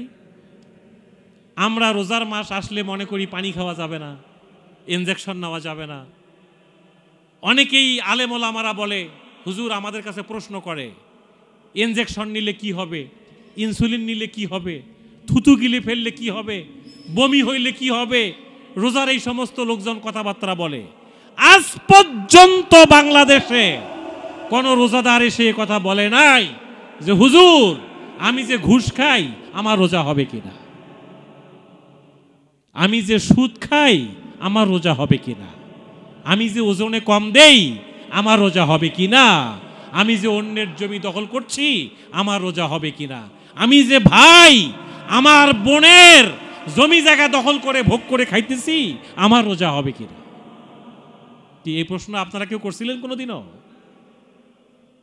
এই মাসলা মাসাইল কেউ জিজ্ঞাসা করে না। তাহলে তাকওয়াটা ওই জিনিস যেটা আল্লাহ করতে বলছেন সেটাও করতে হবে, যেটা আল্লাহ নিষেধ করেছেন সেখান থেকে বিরত থাকতে হবে। আমি ইসলামী অর্থনীতির কথা বলছিলাম, এখানে তাকওয়ার কথা আছে। আল্লাহ তাআলা সূরা বাকারায় ইসলামী অর্থনীতির কথা বলছেন। যারা সুদ খায়, আল্লাযীনা ইয়াকুলুনার রিবা, যারা সুদ খায়, লা ইয়াকুমুন, কিয়ামতের মাঠে দাঁড়াতে পারবে না, ইল্লা কামা ইয়াকুমুল্লাযী ইয়াতাখাব্বাতুহুশ শাইতানু মিনাল মাস। সুদখোররা কিয়ামতের মাঠে এমনভাবে দাঁড়াবে যেন শয়তান তাকে পাগল করে দিয়েছে। কি এরকম লোক আছে না? শয়তান যদি কারো উপর ভর করে, ভূত জিন কারো উপরে ভর করলে সে এলোমেলো হয়ে যায় না, উল্টাপাল্টা কথা বলে না? এইভাবে কিয়ামতের মাঠে সুদখোররা দাঁড়ায় যাবে। আল্লাহ তাআলা ওদেরকে জিজ্ঞাসা করবেন, কি ব্যাপার হাজী সাহেব? আছে না এরকম অনেক হাজী সুদ খায়? কি এই এলাকায় নাই? অন্য এলাকায় আছে। হাজী সাহেব, মসজিদের মোতাল্লি সাহেব, এমপি সাহেব, আপনি এরকম এলোমেলো হয়ে দাঁড়িয়ে আছেন কেন কিয়ামতের মাঠে? তখন সে বলবে, ইন্নামাল বাইউ মিসলুর রিবা, আমি দুনিয়ার জীবনে মনে করতাম সুদ আর মুনাফা একই জিনিস। যারা মুনাফার কথা বলে তারা ঘুরায় খায়, আর যারা সুদের কথা বলে ওরা ডাইরেক্ট খায়। এই কথাটা আমি মনে করার কারণেই আজকে আমাকে কিয়ামতের মাঠে এলোমেলো হয়ে দাঁড়াতে হচ্ছে। আল্লাহ তাআলা বলছেন, ওয়াহাল্লাল্লাহুল বাইআ ওয়া হাররামার রিবা, অথচ তার অর্থনৈতিক জীবনে আমি আল্লাহ চেয়েছিলাম সে সুদ থেকে নিজেকে বিরত রাখবে, সে মুনাফার দিকে যাবে। এটা আমি হালাল করেছি, সুদটাকে আমি, মুনাফাটাকে হালাল করেছি, সুদকে আমি আল্লাহ হারাম করেছি। অথচ সুদ আর মুনাফা আমরা এক করে ফেলি। কি এক করি না এরকম? আমরা অনেকেই জানি না সুদ কাকে বলে। মসজিদের ইমামরা মসজিদের খুতবায় এই আলোচনা করে না, কারণ মুতাল্লি সাহেব তো নিজেই একজন সুদখোর, ঘুষখোর। কি বলেন, ঠিক কিনা? ইমাম সাহেব যদি সুদের বিরুদ্ধে কথা বলে চাকরি থাকে না। এরকম আছে না ইমাম? সুদের ওয়াজ গত 50 বছরে বাংলাদেশে কেউ করে নাই। করছি আমরা নিজেরা, গোপনে গোপনে বিভিন্ন জায়গায় কথা বলেছি। সুদের জন্য কথা বলা মানে চাকরি থাকে না। কি এরকম আছে না? আজকে আমাদেরকে জেগে উঠতে হবে ভাই। সব টুপি মাথায় দিচ্ছেন, ভালো কথা, দাড়ি রাখছেন আলহামদুলিল্লাহ, জুব্বা পড়ছেন আলহামদুলিল্লাহ, নামাজ পড়ছেন আলহামদুলিল্লাহ, জাকাত দিচ্ছেন আলহামদুলিল্লাহ, রোজা রাখবেন আলহামদুলিল্লাহ। কিন্তু যদি আপনার জীবনে সুদ থাকে, আপনার এই দাড়ি, টুপি, জুব্বা, নামাজ, রোজা, দান, সাদাকা কোনো কাজে লাগবে না, কোনো কাজে লাগবে না, লাগবে না, লাগবে না। আমি গ্যারান্টি দিয়ে বলে গেলাম, আপনি রেকর্ড করেন, লিখে নেন, কোনো কাজে লাগবে না। আল্লাহ তাআলা বলছেন, আমি আল্লাহ সুদকে নিষিদ্ধ করে দিলাম। আল্লাহর এই কথা বলার পরে আমাদের কি সুদ খাওয়া ঠিক হবে? এটা আল্লাহ বলেছেন, আমি সুদকে নিষিদ্ধ করে দিলাম। সুদের বিপরীতে ইসলামী অর্থনীতি যেভাবে চলে ওইভাবেই চলো তুমি, অসুবিধা নেই। ইসলামী অর্থনীতি মানে এমন কিছু না যেটা আপনি আকাশ থেকে নাজিল হবে আর আপনি মেনে চলবেন না। আপনি বিসমিল্লাহে আল্লাহু আকবার বলে একটা মুরগি জবাই করলেন, এইটা রান্না করলে যে স্বাদ হবে, বিসমিল্লাহ আল্লাহু আকবার না বলে একটা কল্লা একেবারে একটা কোপ দিয়ে ফেলাই দিয়ে ওইটা রান্না করলে যে স্বাদ হবে, স্বাদের কোনো পার্থক্য হবে কি বলেন? হবে কোনো পার্থক্য? একই স্বাদ। আপনি মিষ্টির দোকান থেকে 350 টাকা দিয়ে 1 কেজি মিষ্টি কিনলেন, আর একজন চুরি করে 1 কেজি মিষ্টি নিয়ে আসলো, মিষ্টির স্বাদ কি আলাদা হবে? চুরি করা মিষ্টি কি তিতা লাগবে? না, একই স্বাদ, একই জিনিস, শুধু একটার মধ্যে আল্লাহু আকবার বিসমিল্লাহ বলা হয়েছে আর একটার মধ্যে বলা হয় নাই। যেটাতে বিসমিল্লাহ আল্লাহু আকবার বলা হয়েছে এটা হালাল না হারাম? যেটাতে বিসমিল্লাহ আল্লাহু আকবার বলা হয়নি ওইটা কি? হারাম। আল্লাহ তাআলা এটাই বলতেছেন, আমি আল্লাহ সুদকে হারাম করলাম, আমি ব্যবসাকে হালাল করলাম। যেখানে বিসমিল্লাহে আল্লাহু আকবার আছে তুমি সেটাকে ফলো করো। এটা কঠিন কিছু না, এটা বুঝার বিষয়, মেনে নেওয়ার বিষয়। কিন্তু আমরা অনেকেই বলি যে না, এটা সোজায় খায় না ঘুরায় খায়। কি এই কথাগুলো সমাজে আছে কিনা? আছে। একটা ছেলে এবং মেয়ে মাসের পর মাস, বছরের পর বছর কক্সবাজারের হোটেলে থাকে, সংসার করতেছে, বিয়া হয় নাই, দেনমোহর দেয় নাই, ইজাব কবুল হয় নাই। আর একটা ছেলে মেয়ে ইজাব হয়েছে, কবুল হয়েছে, দেনমোহর দিচ্ছে। এইটার সংসারটা হালাল না ওই সংসারটা হালাল? যেটাতে ইজাব কবুল হয়, দেনমোহর হয়, 2-4-5 জন লোককে সাক্ষী রাখা হয়, একটা বউ ভাত অনুষ্ঠান হয়, কিছু খরচ হয়, এই ঘুরায় খাওয়াটাই তো হালাল। কি বলেন, ঠিক কিনা? আর বিয়া ছাড়া, ইজাব কবুল ছাড়া, দেনমোহর ছাড়া, কোনো সাক্ষী ছাড়া যে সংসার হয়, এই ডাইরেক্ট খাওয়াটাই তো হারাম। কি কথা ঠিক না বেঠিক? তাহলে আমরা কি হালাল খাবো না হারাম খাবো? হালাল খাইতে হবে। আপনি অবশ্যই সুদের ব্যাপারে আপনাকে সিদ্ধান্ত নিতে হবে, এটা তাকওয়ার অন্যতম পয়েন্ট। সূরা বাকারাতে আল্লাহ তাআলা এই কথা বলেছেন, ইয়া আইয়ুহাল্লাযীনা আমানু, হে পৃথিবীর ঈমানদাররা, ইত্তাকুল্লাহ, তাকওয়ার গুণ অর্জন করো। কিভাবে? ওয়াজারু মা বাকিয়া মিনার রিবা। দেখেন, রোজা রাখবো তাকওয়া অর্জন করার জন্য। আল্লাহ বলছে তাকওয়া অর্জন করতে চাইলে সুদ ভিত্তিক লেনদেন আজকের থেকে বন্ধ করো। সুদ ভিত্তিক লেনদেন আজকের থেকে বন্ধ করো। মোরেলগঞ্জে যত ব্যবসায়ী আছেন, যদি আপনারা নিয়ত করেন যে আমরা সুদ খাবো না, আপনারা একটা সেমিনার ডাকেন, আমি এসে আপনাকে বুঝাই দেব কোনটা ইসলামী অর্থনীতি, কোনটা হালাল, কোনটা হারাম। এটা এইখানে সারা রাত বললে শেষ করা যাবে না। কিন্তু আপনাকে আমাকে অবশ্যই সুদ থেকে বাঁচতে হবে। বলেন আমরা রাজি আছি কিনা? কোনোভাবেই সুদের লেনদেন করা যাবে না।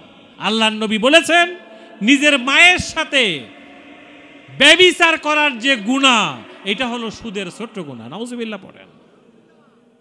আপনি মায়ের সাথে ব্যভিচার করবেন, দাড়ি রাখবেন, জুব্বা রাখবেন, ওমরা করবেন, হজ করবেন, দান সদকা করবেন, ইতিমখানা বানাই দিবেন, 10 বস্তা 100 বস্তা সিমেন্ট মসজিদে দিবেন, আর সুদের সঙ্গে থাকবেন, মায়ের সাথে ব্যভিচার করবেন, আল্লাহ মাফ করবে আপনাকে? এগুলো কমন সেন্সের কথা। এটা কোনো ফতোয়ার দরকার নাই, কোনো হুজুরের কাছে যাওয়ার দরকার নেই। কোনোভাবেই একজন রোজাদার সুদের সঙ্গে জড়ায় ফেলতে পারবে না। একজন রোজাদার, একজন হজকারী, একজন নামাজি, একজন ইমানদার কোনোভাবেই নিজেকে সুদের সাথে জড়ায় ফেলতে পারবে না। আল্লাহ নবী বলেছেন, মায়ের সাথে ব্যভিচার করার ছোট্ট গুনাহ সুদের গুনাহ, এর সবচেয়ে বড় গুনাহ হচ্ছে আল্লাহর সঙ্গে যুদ্ধ করা।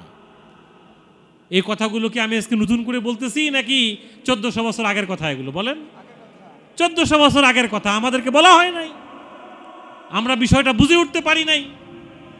আমরা একটা আজব সমাজে বাস করতেছি। মসজিদের মোতাল্লি, অনেক বেশি দান সদকা করি, কিন্তু আমি ডিপিএস চালাই সুদী ব্যাংকে, এরকম আছে না? আছে। অনেক ইমাম সাহেবকে আমি দেখেছি ডিপিএস চালায় সুদী ব্যাংকে, মসজিদে খুতবা দিচ্ছে। আল্লাহু আকবার। আমাদেরকে বিষয়গুলো ভাবতে হবে। আমরা কারো বিরুদ্ধে কথা বলছি না, বিষয়টা ভাবতে হবে কোনটা সুদ আর কোনটা মুনাফা, এই পার্থক্যটা আমাদেরকে বুঝতে হবে।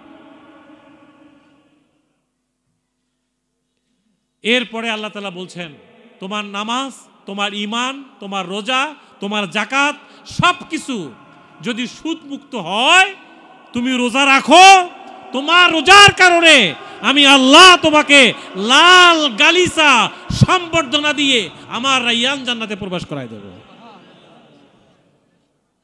আল্লাহর এই কথাগুলো আমাদের বুঝতে হবে। রোজার তাহলে 1 নম্বর শিক্ষাটা হচ্ছে তাকওয়া। আমরা যেগুলো আল্লাহ করতে বলেছেন সেটা করব, আর যেটা আল্লাহ নিষেধ করেছেন সেটা আমরা করব না। আমরা কি বিষয়টা বুঝলাম? 2 নম্বর আমি বলেছি রোজার মাসলা মাসাইল। আমরা এই কথাই বলি, রুগী হইলে কি হবে, ডায়াবেটিস হইলে কি হবে, ইনসুলিন নিলে কি হবে, ভুল করে খাবার গিলে ফেললে কি হবে, এই মাসলা মাসাইল হাজার হাজার প্রশ্ন রেডিওতে, টিভিতে, বিভিন্ন চ্যানেলে করা হচ্ছে, কিন্তু আজ পর্যন্ত কোনো রোজাদার এই মাসলা জিজ্ঞাসা করতেছে না, হুজুর আমি সুদ খাইলে রোজা হবে কিনা, ঘুষ খাইলে রোজা হবে কিনা, আল্লাহর কোরআন না পড়লে, না বুঝলে, না মানলে রোজা হবে কিনা, এই মাসলা কেউ জিজ্ঞাসা করে না। এইটাই মূল মাসলা। এই মাসালা আমাদেরকে জিজ্ঞাসা করতে হবে। কি ইনশাআল্লাহ করবো তো আমরা? 3 নম্বর আমি যে কথাটা বলবো, যে এই রোজার মাসে আল্লাহ তাআলা কোরআন নাজিল করেছেন। কি নাজিল করেছেন? শাহরুর রমাদান আল্লাযী উনজিলা ফীহিল কোরআন। বান্দা খেয়াল করো, এটা রোজার মাস, আমি এই মাসে কোরআন নাজিল করেছি। কারণটা কি? হুদাল লিন্নাস। সারা জীবন যারা আপনারা নামাজ পড়তেছেন, দেখেন নামাজের প্রত্যেক রাকাতে আপনি কোন সূরা পড়েন বলেন তো দেখি? সূরা ফাতিহার মূল টার্গেটটা কি? ইহদিনাস সিরাতাল মুস্তাকিম। রব্বুল আলামিন আপনি আমাদেরকে একটা হেদায়েতের রাস্তা দেখায় দেন। কিসের রাস্তা দেখায় দেন? হেদায়েত। সূরা ফাতিহার মূল টার্গেটটা হচ্ছে হেদায়েত। জীবনে যদি হেদায়েত নাই পেলেন, তাহলে আপনার আমার জীবনে বেঁচে থেকে কোনো লাভ নাই। এই জীবনের কোনো দাম নাই। যে জীবনে হেদায়েত পাওয়া যায় না, সেই জীবনের কোনো দাম নেই। আল্লাহ তাআলা সূরা ফুরকানের শেষ আয়াতে বলছেন, তুমি যদি আমার আয়াত, আমার কোরআন, আমার হেদায়েত, আমার মেসেজ নাই পড়লে, নাই বুঝলে, নাই মানলে, তোমার বেঁচে থেকে লাভটা কি? তোমার ভ্যালু কোথায়? এই জন্য আমরা আল্লাহ তাআলা বলছেন যে আমি এই মাসে কোরআন নাজিল করেছি, এই কোরআনটাই তোমার হেদায়েতের কিতাব। সুবহানাল্লাহ পড়ে। কোনো হাদিসের কিতাব, কোনো মুকসিদুল মুমিনিন, কোনো বেহেশতি জিওর, কোনো বই হেদায়েতের কিতাব না। হেদায়েতের একমাত্র কিতাব হচ্ছে আল্লাহর কোরআন। হুদাল লিন্নাস, এটা মানুষের জন্য হেদায়েত। এই কোরআনের পতাকা তলে পৃথিবীর মানুষ যদি এসে যায়, সেই মানুষের ভাত, কাপড়, শিক্ষা, চিকিৎসা, অন্ন, বস্ত্র সব সমস্যার সমাধান হয়ে যাবে। বলুন সুবহানাল্লাহ। এই কোরআনের পতাকা তলে পৃথিবীকে আসতে হবে। কোরআনের পতাকায় কোরআনী শাসন, একটি কোরআনী সমাজ এই পৃথিবীতে কায়েম হইলে একজন ফকির খুঁজে পাওয়া যাবে না। এটা কোনো গল্প নয়, আমি প্র্যাকটিক্যাল কথা বলতেছি। বাংলাদেশে যদি প্রপারলি যাকাত আদায় করা হয়, উইথিন 10 ইয়ার্স, 10 বছরের মধ্যে বাংলাদেশে একজন ফকিরও খুঁজে পাওয়া যাবে না। 100% দারিদ্র মুক্ত হবে 10 বছর যাকাত ঠিক মতো আদায় হয়ে বন্টন করে দিলে। আমাদের সমাজে যাকাত দাতারা মনে করে যাকাত দিলে সম্পদ কমে, কিন্তু আল্লাহ বলছে যাকাত দাও, সম্পদ তোমার বাড়বে। আল্লাহর কথা ঠিক না আমাদের কথা ঠিক? আচ্ছা, কিভাবে যাকাত দিলে সম্পদ বাড়ে, এটা একটা বুঝার বিষয়। আপনি মনে করেন আপনার একটা মুদির দোকান আছে, এই মুদির দোকানে তেল আছে, সাবান আছে, চিনি আছে, লবণ আছে, চাউল আছে, ডাউল আছে, কি আছে না এগুলো, ছোলা আছে, মুড়ি আছে, বেসন আছে। কি আপনি কথাগুলো বুঝতে পারতেছেন আমার? আপনি মুদির দোকানদার, আপনার কাছে 52.5 তোলা রূপা পরিমাণ অথবা 7.5 ভরি স্বর্ণ পরিমাণ টাকার মালিক আপনি, নিসাবে সাহেবে নিসাব। আপনি বছর শেষে আপনার 1 লাখ টাকা আপনার আছে, 2,500 টাকা আপনি যাকাত দিলেন।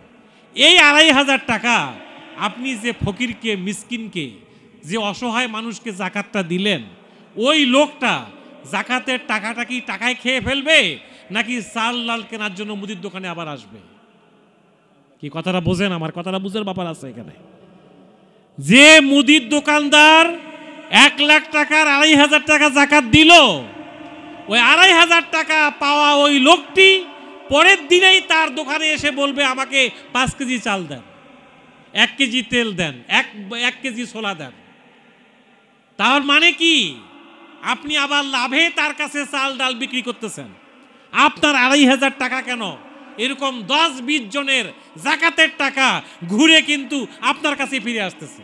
এই জন্য আল্লাহ বলতেছেন জাকাত দাও, টাকা তোমার কাছেই ফিরে আসবে, এটা রিসাইকেলিং হয়, আমি এভাবে তোমার সম্পদকে বাড়াই দিই। এই সায়েন্টিফিক ইস্যুগুলো আমরা বুঝে উঠতে পারি না। মুসা যখন জন্মগ্রহণ করলেন তখন তৎকালীন সমাজে প্রজ্ঞাপন আছে রাষ্ট্রীয়ভাবে, কোনো সন্তান, পুত্র সন্তান জন্ম নিলে সে বেঁচে থাকতে পারবে না। সরকারি কর্মচারীরা এই পুত্র সন্তানকে জবাই করে মেরে ফেলবে। কি কথাটা সত্য না মিথ্যা? কার আমলে হয়েছিল এটা?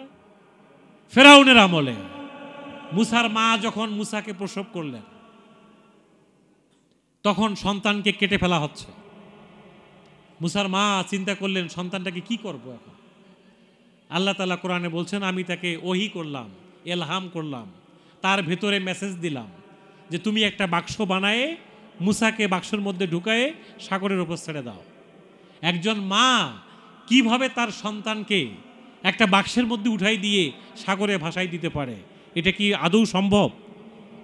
বাস্তবসম্মত কথা এটা।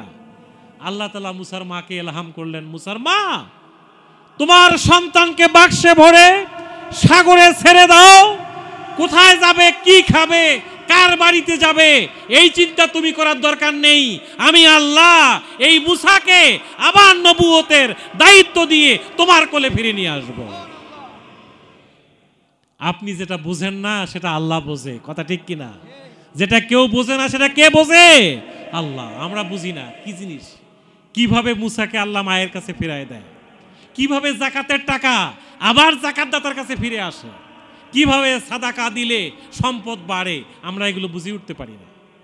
আল্লাহর প্ল্যানটা আল্লাহর মতো, আর আমাদের একটু পড়াশোনা করা লাগবে, পড়াশোনা করা লাগবে। এই জন্য আল্লাহ তাআলা বলছেন কোরআনী সমাজ একটা হেদায়েতি সমাজ, কোরআনের আলো হেদায়েতের আলো। একটি কোরআনী সমাজ কায়েম হলেই এখানে ধন দৌলত, গাড়ি বাড়ি, টেকনাফ থেকে তেতুলিয়া পর্যন্ত একজন সুন্দরী রমণী গলায় গহনা নিয়ে হেঁটে যাবে, কোনো ছিনতাইকারী ধর্ষণকারী খুঁজে পাওয়া যাবে না। টেকনাফ থেকে তেতুলিয়া, রূপসা থেকে পাথরিয়া একজন ব্যবসায়ী টাকার ব্রিফকেস নিয়ে হেঁটে যাবে, কোনো ছিনতাইকারী খুঁজে পাওয়া যাবে না। এটাই কোরআনী সমাজ। একটি কোরআনী সমাজে যিনি অমুসলিম, হিন্দু, তারও অধিকার প্রতিষ্ঠিত হবে, তাকে মুসলমানরা আমানত মনে করবে। নারী তার অধিকার ফিরে পাবে। ফকির, মিসকিন, অটোওয়ালা, ভ্যানওয়ালা, সবজি বিক্রেতা, অসহায় মানুষ জীবনের পথ খুঁজে পাবে। কি বলেন, ঠিক কিনা? এই রোজার মাস সেই কোরআন নাজিলের মাস। আমরা হয় সূরা তারাবি পড়ি আর না হইলে খতম তারাবি পড়ি, কিন্তু বুঝি না এই 30 দিন সূরা তারাবিতে হুজুর কি পড়লো আর খতম তারাবিতে হুজুর কি পড়লো। কিন্তু এটার মানে যে মানবাধিকার, এটার মানে যে জাস্টিস, এটার মানে যে মৌলিক অধিকার, এটার মানে যে পৃথিবীতে দারিদ্র বিমোচন, এটার মানে যে নারীর ক্ষমতায়ন, আমরা এই জিনিসটা বুঝে উঠতে পারতেছি না। বলেন ঠিক কিনা? আমরা কি সেই কোরআনের পতাকা তলে একটি কোরআনী সমাজের জন্য কাজ করতে রাজি আছি? কে কে রাজি আছেন? হাত তোলেন তো দেখি। লিল্লাহে তাকবীর। আল্লাহ তুমি হাতগুলোকে কবুল করো, আমাদেরকে কোরআনের কর্মী হওয়ার তৌফিক দাও। আপনি কোরআনের কর্মী হবেন না, কোরআনকে বিজয়ী করার কাজে নিজেকে নিয়োজিত করবেন না? সূরা তাহার 60 নম্বর আয়াতে বলছেন ওয়ামান আরাদা আন যিকরি ফাইন্না লাহু মাঈশাতান দানকা। পৃথিবীর মানুষ ভালো করে বুঝে নাও, যদি আমার কোরআনকে ধারণ না করো, কোরআনকে না পড়ো, না বুঝো, না মেনে নাও, কোরআনের চরিত্রের চরিত্রবান না হও, একটি কোরআনী সমাজের জন্য এগিয়ে না আসো, আমি আল্লাহ দুনিয়ার জীবনকে অস্থির করে তুলব। মাইশাতান দানকা, সন্ত্রাস, দুর্নীতি, চাঁদাবাজি, জমি দখল, বাড়ি দখল, সব কিছু পরিবেশ তৈরি করে দিয়ে তোমার লাইফ স্টাইল, দুনিয়ার জীবন অস্থির করে তুলবো। বলেন এই সমাজটা অস্থির সমাজ কিনা? এটা অস্থির সমাজ, কারণ এখানে কোরআন নাই।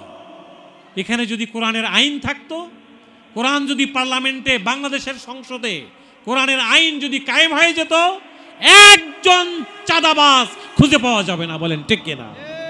কোনো চোর ডাকাত খুঁজে পাওয়া যাবে না। এই জন্য আমরা বলতেছি প্রচলিত রাজনীতি থেকে আমাদেরকে বের হয়ে আসতে হবে। চাঁদাবাজি, ধান্দাবাজি, জমি দখল, বাড়ি দখল, এগুলোর থেকে আমাদেরকে বের হয়ে আসতে হবে। রাজনীতি করে পকেট ভারী করার রাজনীতি বন্ধ করতে হবে। বলেন ঠিক কিনা? আমরা এ দেশে কোনো দুর্নীতি দেখতে চাই না, চাঁদাবাজ দেখতে চাই না, আমার বাড়ি অন্য দখল করে খাবে এটা আমি চাই না, এটা চায় না। এরকম লোক কি বাংলাদেশে একজনও আছে নাকি? বলেন তো। সব মানুষ এই চায় কোথাও চাঁদাবাজ থাকবে না। তাহলে এটা চাইলে আপনি আসেন কোরআনের কাছে, কোরআন শরীফটা পড়েন, বোঝেন, মেনে নেন, কোরআনের চরিত্রে চরিত্রবান হন, আপনার পার্লামেন্টে কোরআনের আইনগুলো পাশ করে ফেলেন। কি কথা ঠিক না বেঠি? এটা কি কোনো স্পেসিফিক রাজনৈতিক দলের বক্তব্য নাকি 15 কোটি মানুষের বক্তব্য?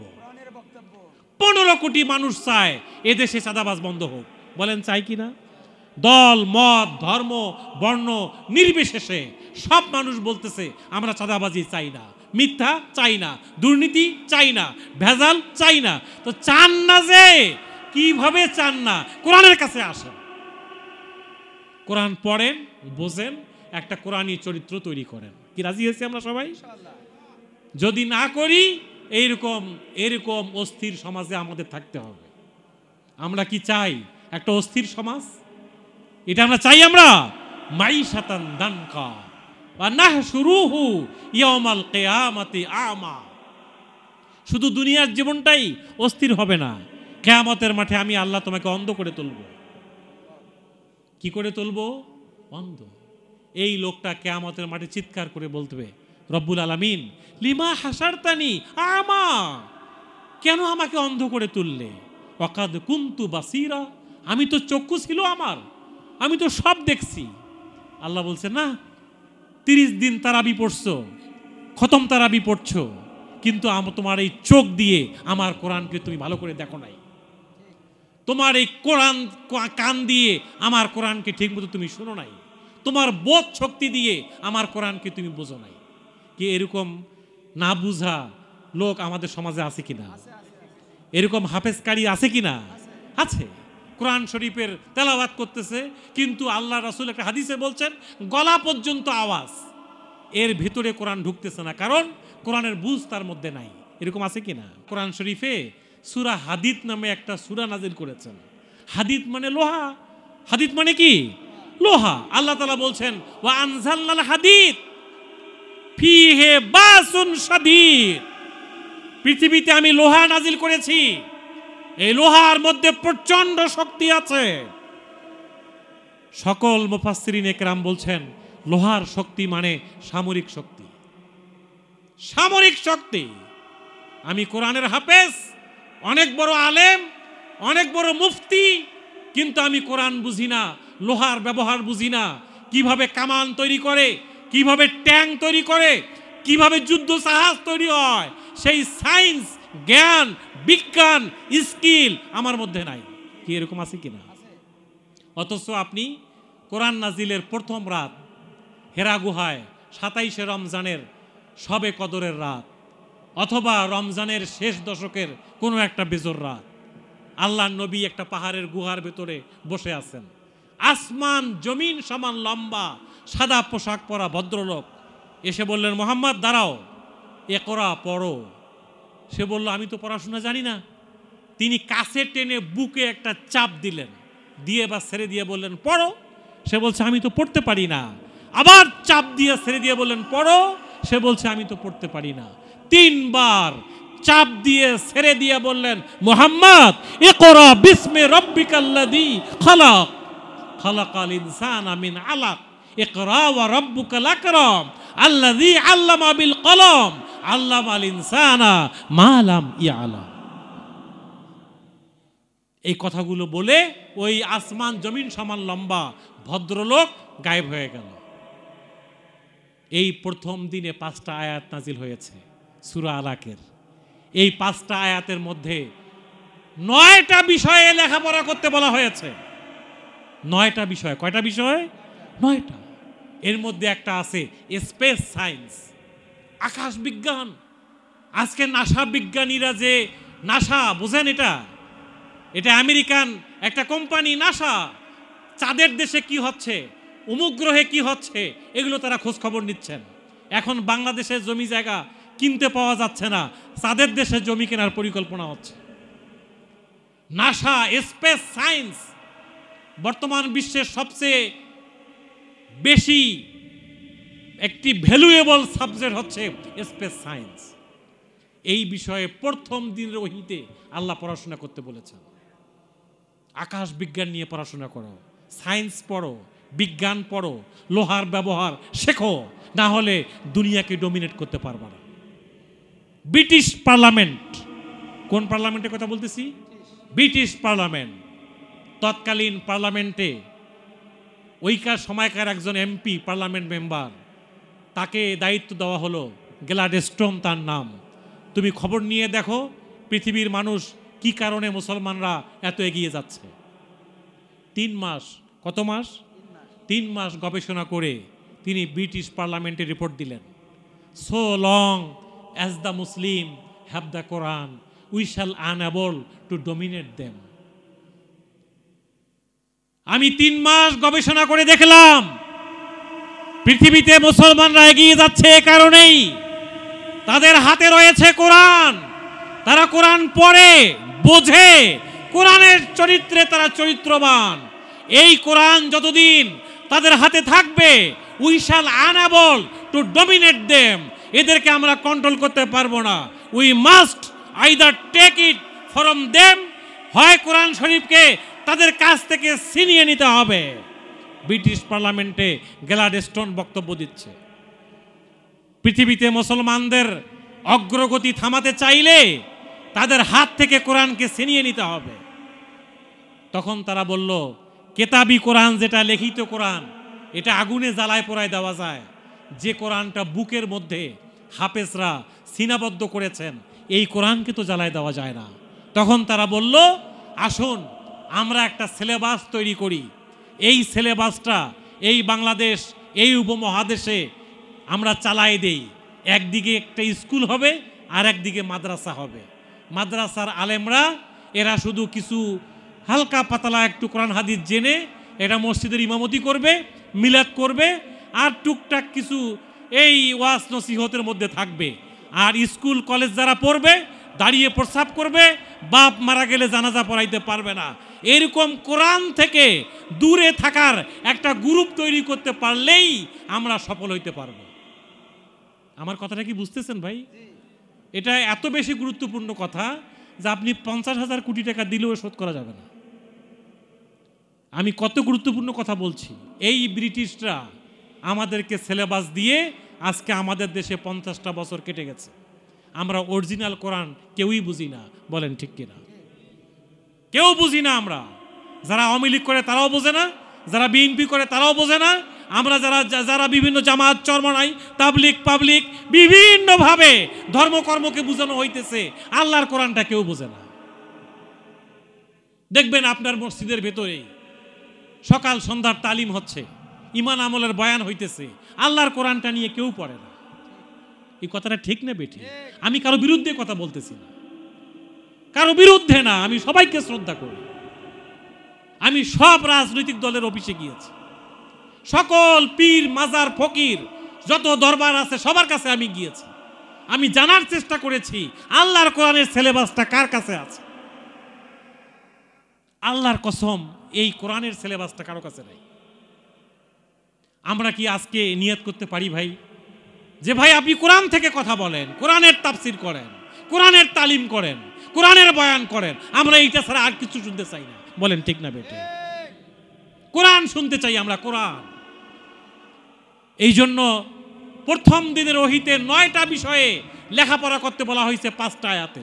এর মধ্যে একটা কি বললাম বলেন তো? আকাশ বিজ্ঞান। স্পেস সায়েন্স পড়াশোনা করো, এমব্রিওলজি ভ্রূণবিদ্যা, একেবারে প্রথম আয়াত, ইকরা বিসমি রাব্বিকাল্লাযী খালাক খালাকাল ইনসানা মিন আলাক। আলাক মানে হচ্ছে স্পার্ম। বাবা এবং মায়ের সম্মিলনে যে সন্তান এই পৃথিবীতে আসে, এই সৃষ্টির ভ্রূণবিদ্যা, কিভাবে পৃথিবীতে সন্তান উৎপাদন হয়, মায়ের কোলে কিভাবে এক ফোঁটা নাপাক পানি থেকে তিল তিল করে একটা সন্তান পৃথিবীতে বড় হয়, এটার উপরে লেখাপড়া করো। ডক্টর মরিস বুকাইলি 3 বছর একটা ইউনিভার্সিটিতে লেখাপড়া করেছিলেন আল্লাহর কোরআনের ভুল ধরার জন্য।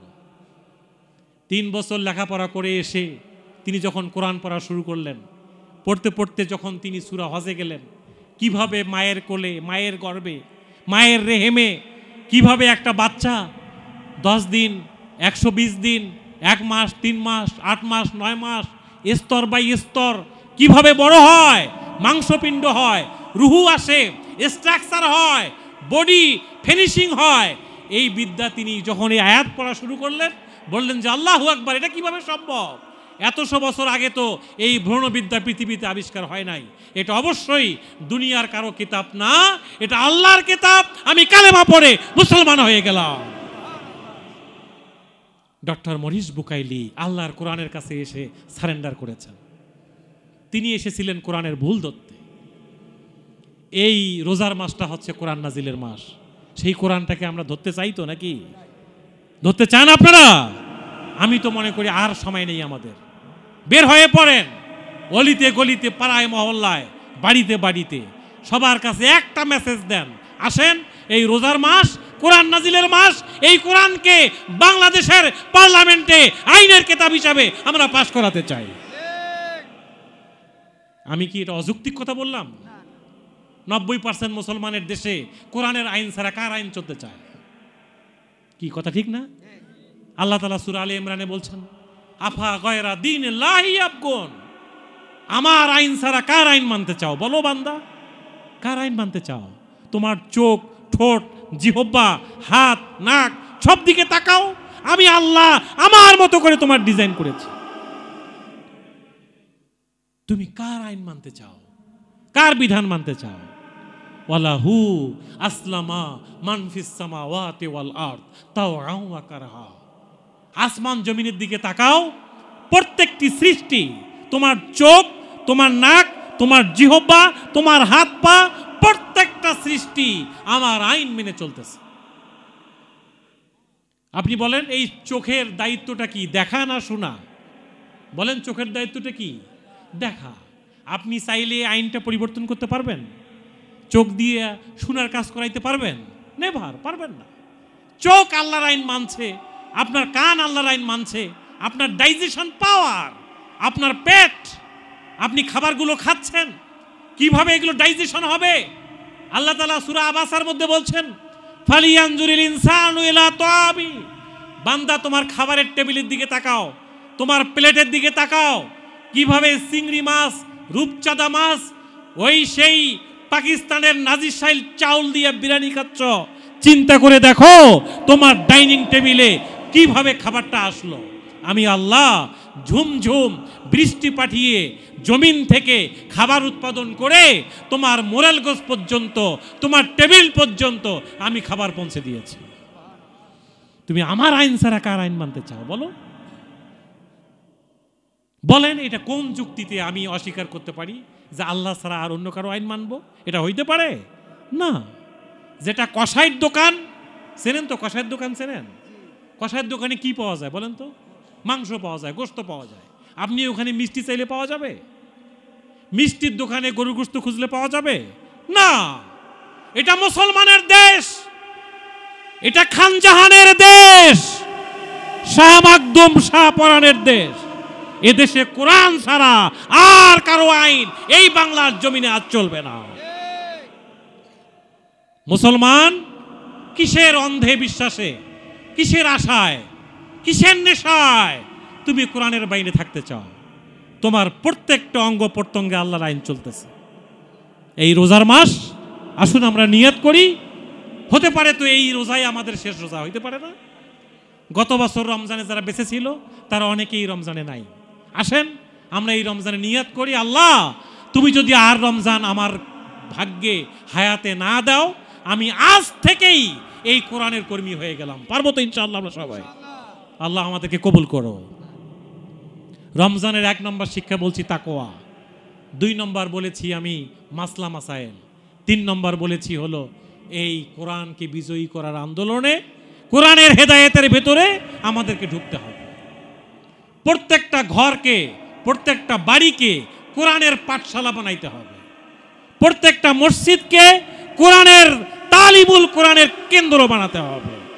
সকল জাহালতের, সকল বিভ্রান্তের, সকল দালালাতের, সকল পথভ্রষ্টতার, সকল মানুষের জিজ্ঞানখানাকে একেবারে ছিন্ন ভিন্ন করে আমরা একটি কোরআনের পাঠশালা বানাতে চাই বাংলার এই জমিনকে।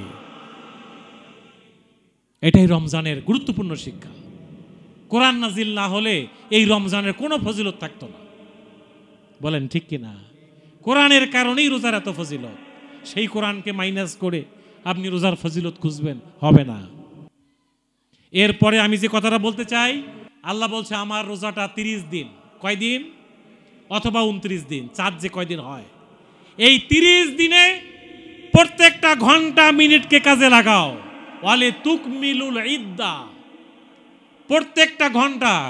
আমাদের মায়েরা বোনেরা রান্না বান্না ইফতারি বানাইতে যে নামাজ কালাম ঠিক মতো পড়তে পারে না, আছে না এরকম? আমাদের ভাইয়েরা গোসল কি বলে যে নানান ধরনের কার্যক্রমে আপনারা ব্যস্ত হয়ে পড়েন। আমি বলবো এই রমজান আপনারা নিয়ত করেন যে 30টা দিন আর 29 দিন যাই হোক, প্রত্যেকটা তারাবি, সেহেরি, ইফতার, কোরআন তেলাওয়াত, রুকু, সেজদা সব বুঝে শুনে আমরা এই বছরটা অতিক্রম করতে চাই। পারবো তো সবাই? সেহেরিতে উঠবেন সেহেরি খাওয়ার জন্য না, আপনি 1 গ্লাস পানি খান, 1 কাপ দুধ খান, একটা খেজুর খান, সেহেরি খাওয়া হয়ে যাবে। একেবারে আধা ঘন্টা ধরে অনেক কিছু খাইতে হবে, এটার নাম সেহেরি না।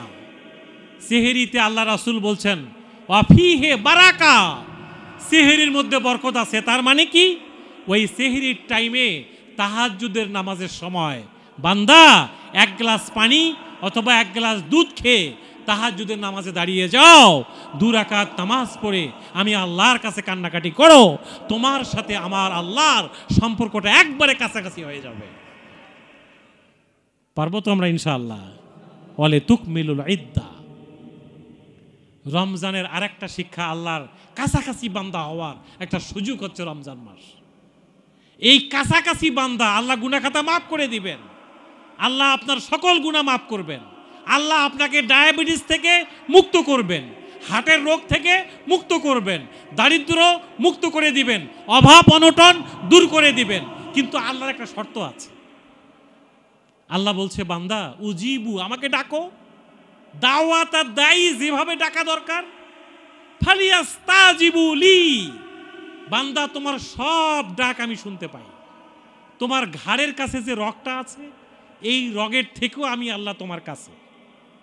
আমাকে পাওয়ার জন্য কোনো পীর সাহেবের দরবারে যাওয়ার দরকার নেই, কোথাও কোনো মিডিয়া দরকার নাই, মাধ্যম দরকার নাই, কোনো হুজুর দরবার কিচ্ছু লাগবে না।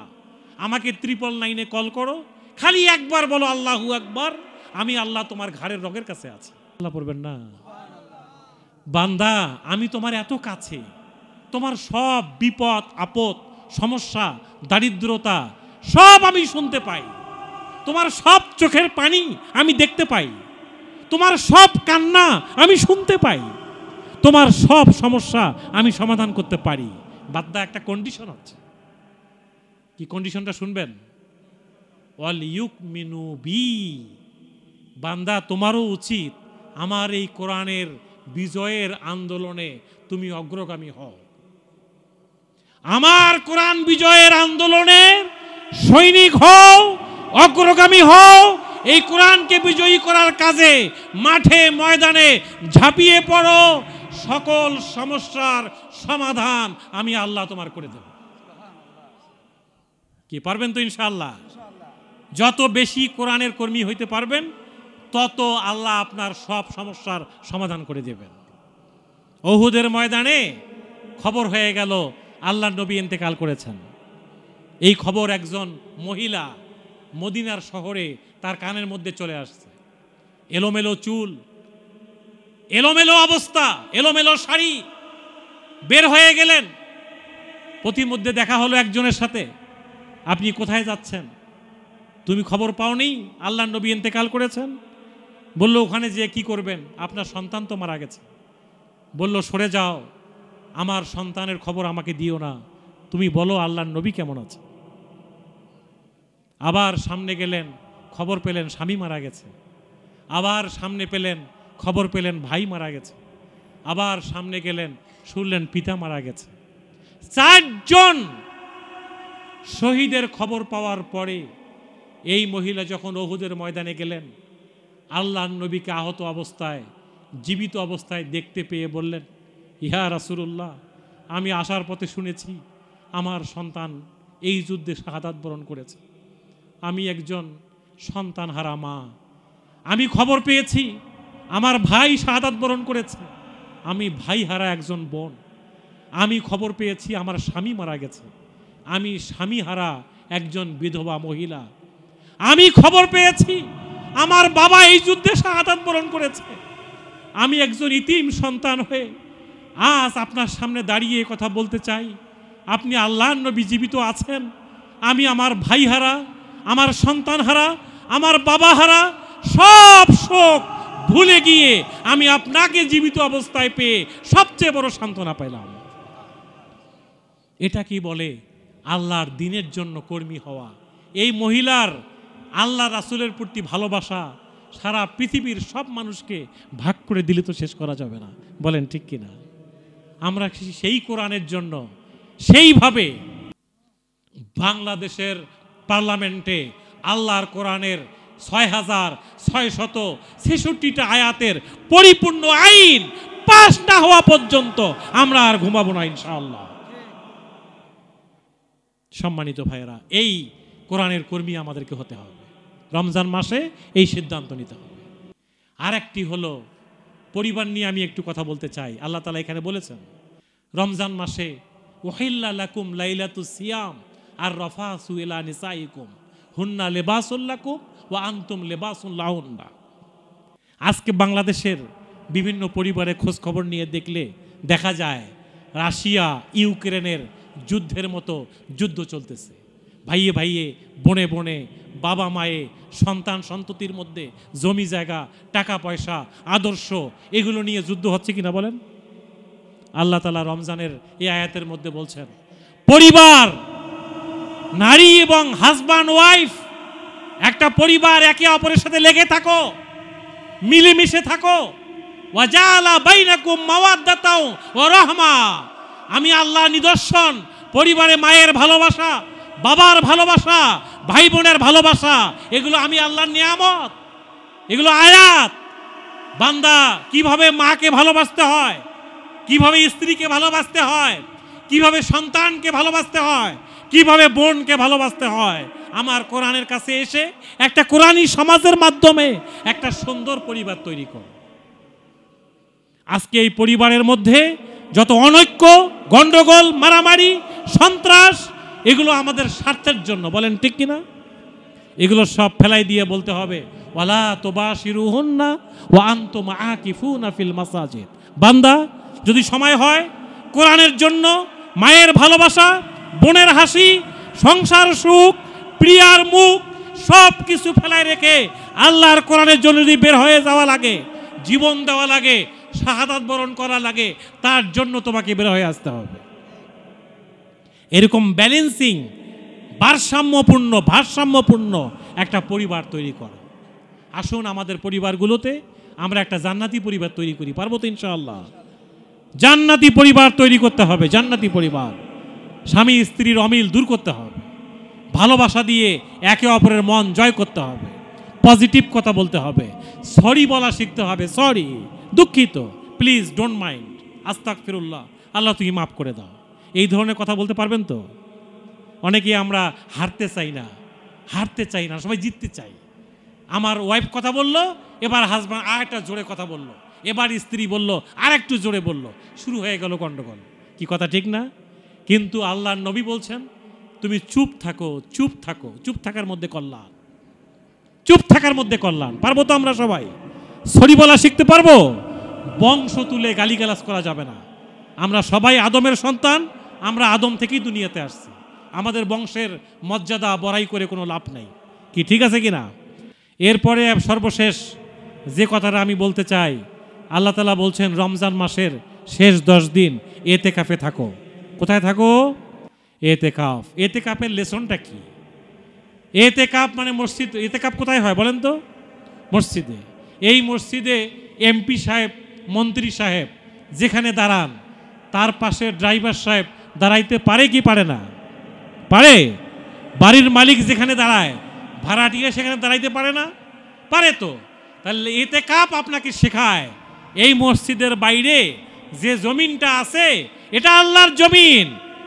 কি এই জমিনটা আল্লাহর কিনা বলেন? এই মাঠটা আল্লাহর কিনা? স্কুলের মাঠ, কলেজের মাঠ, পার্লামেন্ট, সংসদ ভবন, সব মাঠগুলো কার মাঠ? এগুলো আল্লাহর। এই জমিনের প্রত্যেকটা জায়গায় আজান হইলে আমরা সেজদা দেই কিনা বলেন? কি লোকজন বেশি হয়ে গেলে মসজিদের বাইরে জামাত চলে যায় না? তাহলে রাস্তাঘাট, প্রত্যেকটা অফিস আদালত, কোর্ট কাছারি, সব জায়গায় মালিকের পাশে, মন্ত্রীর পাশে ড্রাইভার যদি বসতে পারে, তাহলে এই বাংলাদেশের প্রত্যেকটা ইঞ্চি জমিনে আমাদের কোনো প্রতিহিংসা, কোনো আমাদের কারো বিরুদ্ধে কোনো ক্ষোভ, হিংসা, বিদ্বেষ নেই। আমরা মিলেমিশে একাকার হয়ে ভ্রাতৃত্বপূর্ণ পরিবেশে দল মত ধর্ম বর্ণ সবাই মিলে ঐক্যভাবে একটা সোনার বাংলা করতে চাই। এটাই হচ্ছে ইতিকাফের শিক্ষা। একটি সোনার বাংলা বানাইতে চাও, মসজিদে যেমন কোনো গন্ডগোল নাই, একটা মসজিদের পরিবেশ মসজিদের বাইরে তৈরি করো। সবাই তোমার ভাই, সবাই তোমার বোন, কারো বিরুদ্ধে কোনো হিংসা নেই, বিদ্বেষ নেই। আমরা সবাই আল্লাহর গোলাম। কার গোলাম? আল্লাহর গোলাম। আমরা এক আল্লাহর গোলাম। আমরা এক কাবা শরীফ তাওয়াফ করি। আমরা এক কোরআনে আমাদের কোরআন, এক নবীর উম্মত। আমরা আমাদের কোনো বিভেদ তৈরি করার দরকার আছে না। আসুন আমরা সকলেই মিলে সুন্দরভাবে একটি উন্নত বাংলাদেশ গড়ার জন্য, দুর্নীতিমুক্ত, সন্ত্রাসমুক্ত, দারিদ্র্যমুক্ত একটি সুখী সমৃদ্ধশালী সোনার বাংলা তৈরি করার জন্য একটা কোরআনের পার্লামেন্ট তৈরি করি। আজকের এই তাফসির মাহফিল একটি কোরআনের পার্লামেন্ট তৈরি করার ক্ষেত্রে ভূমিকা রাখার তৌফিক দান করুক। সূরা যুখরুফের 32 নম্বর আয়াতে আল্লাহ তাআলা যেমন তার নবীকে নবুয়তের জন্য বাছাই করেছিলেন, এই বাংলাদেশে কোরআন হাদিসের দলিল নিয়ে, ভূমিকা নিয়ে, যোগ্যতা নিয়ে যারাই আসবে তাদেরকে আমরা আগামী দিনের জনপ্রতিনিধি বানাইতে চাই। 2 নম্বর হলো মাহে রমজান হতে পারে আমাদের শেষ রমজান। এই রমজানে পুরো লেসন তাকওয়া ভিত্তিক জীবন। যেটা আল্লাহ করতে বলেছেন সেটা করব, যেটা আল্লাহ করতে নিষেধ করেছেন সেটা আমরা করব না। সুদ, ঘুষ, মদ, জুয়ার বিপরীতে একটা ইসলামী অর্থনীতি আমরা কায়েম করতে চাই ইনশাআল্লাহ। আগামী দিনের বাংলাদেশ ইসলামী অর্থনীতির বাংলাদেশ, একটি কোরআনের বাংলাদেশ, একটি সাম্যের বাংলাদেশ, একটা ঐক্যের বাংলাদেশ। আপনাদের সকলকেই সেদিকে এগিয়ে যাওয়ার, এগিয়ে আসার, সেই জান্নাতের পানে তাকিয়ে থাকার তৌফিক দান করুক। এই আশা, এই আকাঙ্ক্ষা, আমাকে এই কথাগুলো বলার সুযোগ দেওয়ার জন্য আপনাদেরকে মোবারকবাদ জানিয়ে, দীর্ঘক্ষণ ধরে আপনারা আমার কথা শুনেছেন, এজন্য আপনাদেরকে আবারও মোবারকবাদ জানিয়ে আমার কথা এখানেই শেষ করছি। আসসালামু আলাইকুম ওয়া রাহমাতুল্লাহি ওয়া বারাকাতুহু। আল্লাহুম্মা আমিন। রব্বানা যালামনা আনফুসানা ওয়া ইল্লাম তাগফির লানা ওয়া তারহামনা লানাকুনান্না মিনাল খাসিরিন। রব্বানা যালামনা আনফুসানা ওয়া ইল্লাম তাগফির লানা ওয়া তারহামনা লানাকুনান্না মিনাল খাসিরিন। রব্বানা লা তুযিগ কুলুবানা বা'দা ইয হাদাইতানা ওয়া হাব লানা মিন লাদুনকা রাহমা إنك أنت الوهاب اللهم أعنا على ذكرك وشكرك وحسن عبادتك اللهم أعنا على ذكرك وشكرك وحسن عبادتك اللهم إنا نسألك الهدى والتقى والعفاف والغنى اللهم أعز الإسلام والمسلمين اللهم أعز الإسلام والمسلمين واخذل الكفرة والمبتدعة واليهود والنصارى والمشركين اللهم أعز الإسلام والمسلمين رب ارحمهما كما ربياني صغيرا رب ارحمهما كما ربياني صغيرا رب ارحمهما كما ربياني صغيرا ربنا إننا سمعنا مناديا ينادي للإيمان أن آمنوا بربكم فآمن ربنا فاغفر لنا ذنوبنا وكفر عنا وسيئاتنا وتوفنا مع الأبرار আয় আল্লাহ আসমান জমিনের মালিক আমরা গুটি কয়েক গুনাহগার বান্দা বাংলাদেশের এই প্রান্তে বসে রব্বুল আলামিন তোমার দরবারে হাত তুলেছি আয় আল্লাহ এই দোয়ার আগে আমরা কোরআন থেকে কিছু কথা বলেছি আয় রব্বুল আলামিন আমরা সূরা ইখলাস পড়েছি সূরা নাস ফালাক সূরা ফাতিহা তোমার রাসূলের শানে দরুদ পড়েছি আয় আল্লাহ এর সবটুকুন আমাদের প্রিয় নবীর রওজা মুবারকে পৌঁছে দাও আয় রব্বুল আলামিন আমাদের প্রিয় নবীর রওজা মুবারকে পৌঁছে দাও আয় আল্লাহ আমরা যারা আমিন আমিন করছি আমরা গুনাহগার আমাদের পাহাড় সমান গুনাহ রব্বুল আলামিন আয় আল্লাহ আমাদের সকল গুনাহ খাতাগুলো মাফ করে দাও আমাদের গুনাহ খাতাগুলো মাফ করে দাও আয় আল্লাহ আমাদের গুনাহ খাতাগুলো মাফ করে দাও আয় আল্লাহ তুমি রহমান আয় আল্লাহ তুমি রহিম আয় আল্লাহ আয় রব্বুল আলামিন আমাদের জীবনের সকল গুনাহ খাতা মাফ করে দাও আয় আল্লাহ আজকে যে আলোচনা করেছি এর মধ্যে কোনো ভুল হলে তুমি মাফ করে দাও আয় রব্বুল আলামিন এই আলোচনার আলোকে আমাদের জীবন আমাদের চরিত্র গঠন করার তৌফিক দাও আয় আল্লাহ আয় রব্বুল আলামিন আমাদের অনেকের আব্বা আম্মা দুনিয়া থেকে চলে গেছে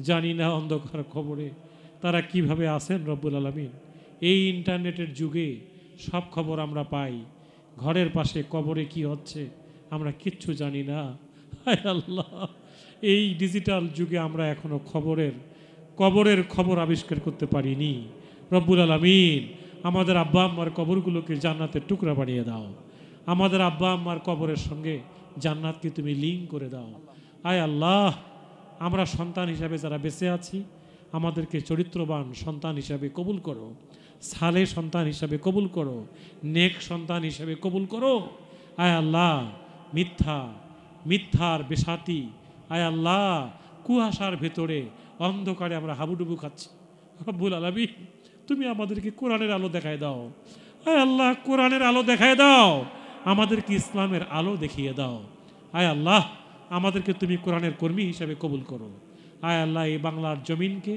তুমি কোরআনের জমিন হিসেবে কবুল করো এই বাংলাদেশের পার্লামেন্টকে একটি কোরআনের পার্লামেন্ট হিসেবে কবুল করো আয় আল্লাহ এই মোরেলগঞ্জের উপর থেকে তোমার বালা মুসিবত গজবকে দূর করে দাও বাংলাদেশের আকাশ থেকে সকল বালা মুসিবতকে দূর করে দাও আয় আল্লাহ এই কুয়াশাকে দূর করে দাও এই অন্ধকারকে দূর করে দাও আয় আল্লাহ মেঘের গর্জনকে দূর করে দাও আয় আল্লাহ সকল চোখ রাঙ্গানি সব ধরনের মোকাবেলায় তুমি কালেমার পতাকা এদেশে পথ পথ করে উঠছে এই দৃশ্য আমাদেরকে দেখার তৌফিক দাও আয় রব্বুল আলামিন আমাদেরকে ভালো মানুষ হওয়ার তৌফিক দাও আমাদের চরিত্রকে সুন্দর করে দাও আমাদের ব্যবহার সুন্দর করে দাও আমাদের কথাবার্তাগুলো সুন্দর করে দাও আমাদের সন্তানগুলোকে মানুষের মতো মানুষ বানিয়ে দাও আয় আল্লাহ আমাদের স্ত্রীদেরকে আমাদের বোনদেরকে আমাদের মায়েদেরকে ভালো মা ভালো স্ত্রী ভালো সন্তান হওয়ার তৌফিক দাও আয়েশার মতো খাদিজার মতো সুমাইয়ার মতো আমাদের পুরুষদেরকে আবু যার গিফারির মতো, আব্দুল্লাহ বিন আব্বাসের মতো, আয় রব্বুল আলামিন ইমাম আবু হানিফার মতো আমাদের সন্তানকে বানিয়ে দাও।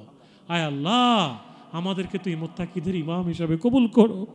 রব্বানা তাকাব্বাল দুআইনা, রব্বানা তাকাব্বাল দুআইনা ওয়া তালাওয়াতিনা ওয়া রুকুইনা ওয়া সুজুদিনা। আয় আল্লাহ, আমাদেরকে সুস্থতার সাথে রমজান পর্যন্ত পৌঁছার তৌফিক দাও। মাহে রমজানের হক আদায় করে রোজা রাখার তৌফিক দাও। আয় আল্লাহ, সারা পৃথিবীর মুসলিম উম্মাহকে তুমি কবুল করো। আমাদের সকল ভেদাভেদ দূর করে দিয়ে আমাদেরকে ভাই ভাই ভ্রাতৃত্ব পরিবেশ নিয়ে হিংসা বিদ্বেষ দূর করে একটি সুন্দর সোনার বাংলার দিকে এগিয়ে যাওয়ার তৌফিক দাও। রব্বানা তাকাব্বাল মিন্না ইন্নাকা আনতাস সামিউল আলিম। আয় আল্লাহ, এই ওয়াজ মাহফিলের যিনি আয়োজন করেছেন, যারা এখানে কষ্ট করেছেন, যারা উপস্থিত হয়েছেন, আয় আল্লাহ, আমরা গুমরাহি নিয়ে আসছিলাম, আমাদেরকে হেদায়েত নিয়ে যাওয়ার তৌফিক দাও। আয় আল্লাহ, আমরা গুমরাহি নিয়ে আসছিলাম, আমাদের হেদায়েত নিয়ে যাওয়ার তৌফিক দাও। অসুস্থতা নিয়ে আসছিলাম, সুস্থতা নিয়ে যাওয়ার তৌফিক দাও। আয় আল্লাহ, এই মাহফিলের আয়োজক কমিটিকে তুমি কবুল করো, এই প্রতিষ্ঠানকে তুমি কবুল করো। রব্বানা তাকাব্বাল মিন্না ইন্নাকা আনতাস সামিউল আলিম ওয়া তুব আলাইনা ইন্নাকা আনতাত তাওয়াবুর রহিম। সুবহানা রাব্বিকা রাব্বিল ইজ্জাতি আম্মা ইয়াসিফুন ওয়া সালামুন আলাল মুরসালিন ওয়ালহামদুলিল্লাহি রাব্বিল আলামিন। আসসালামু আলাইকুম।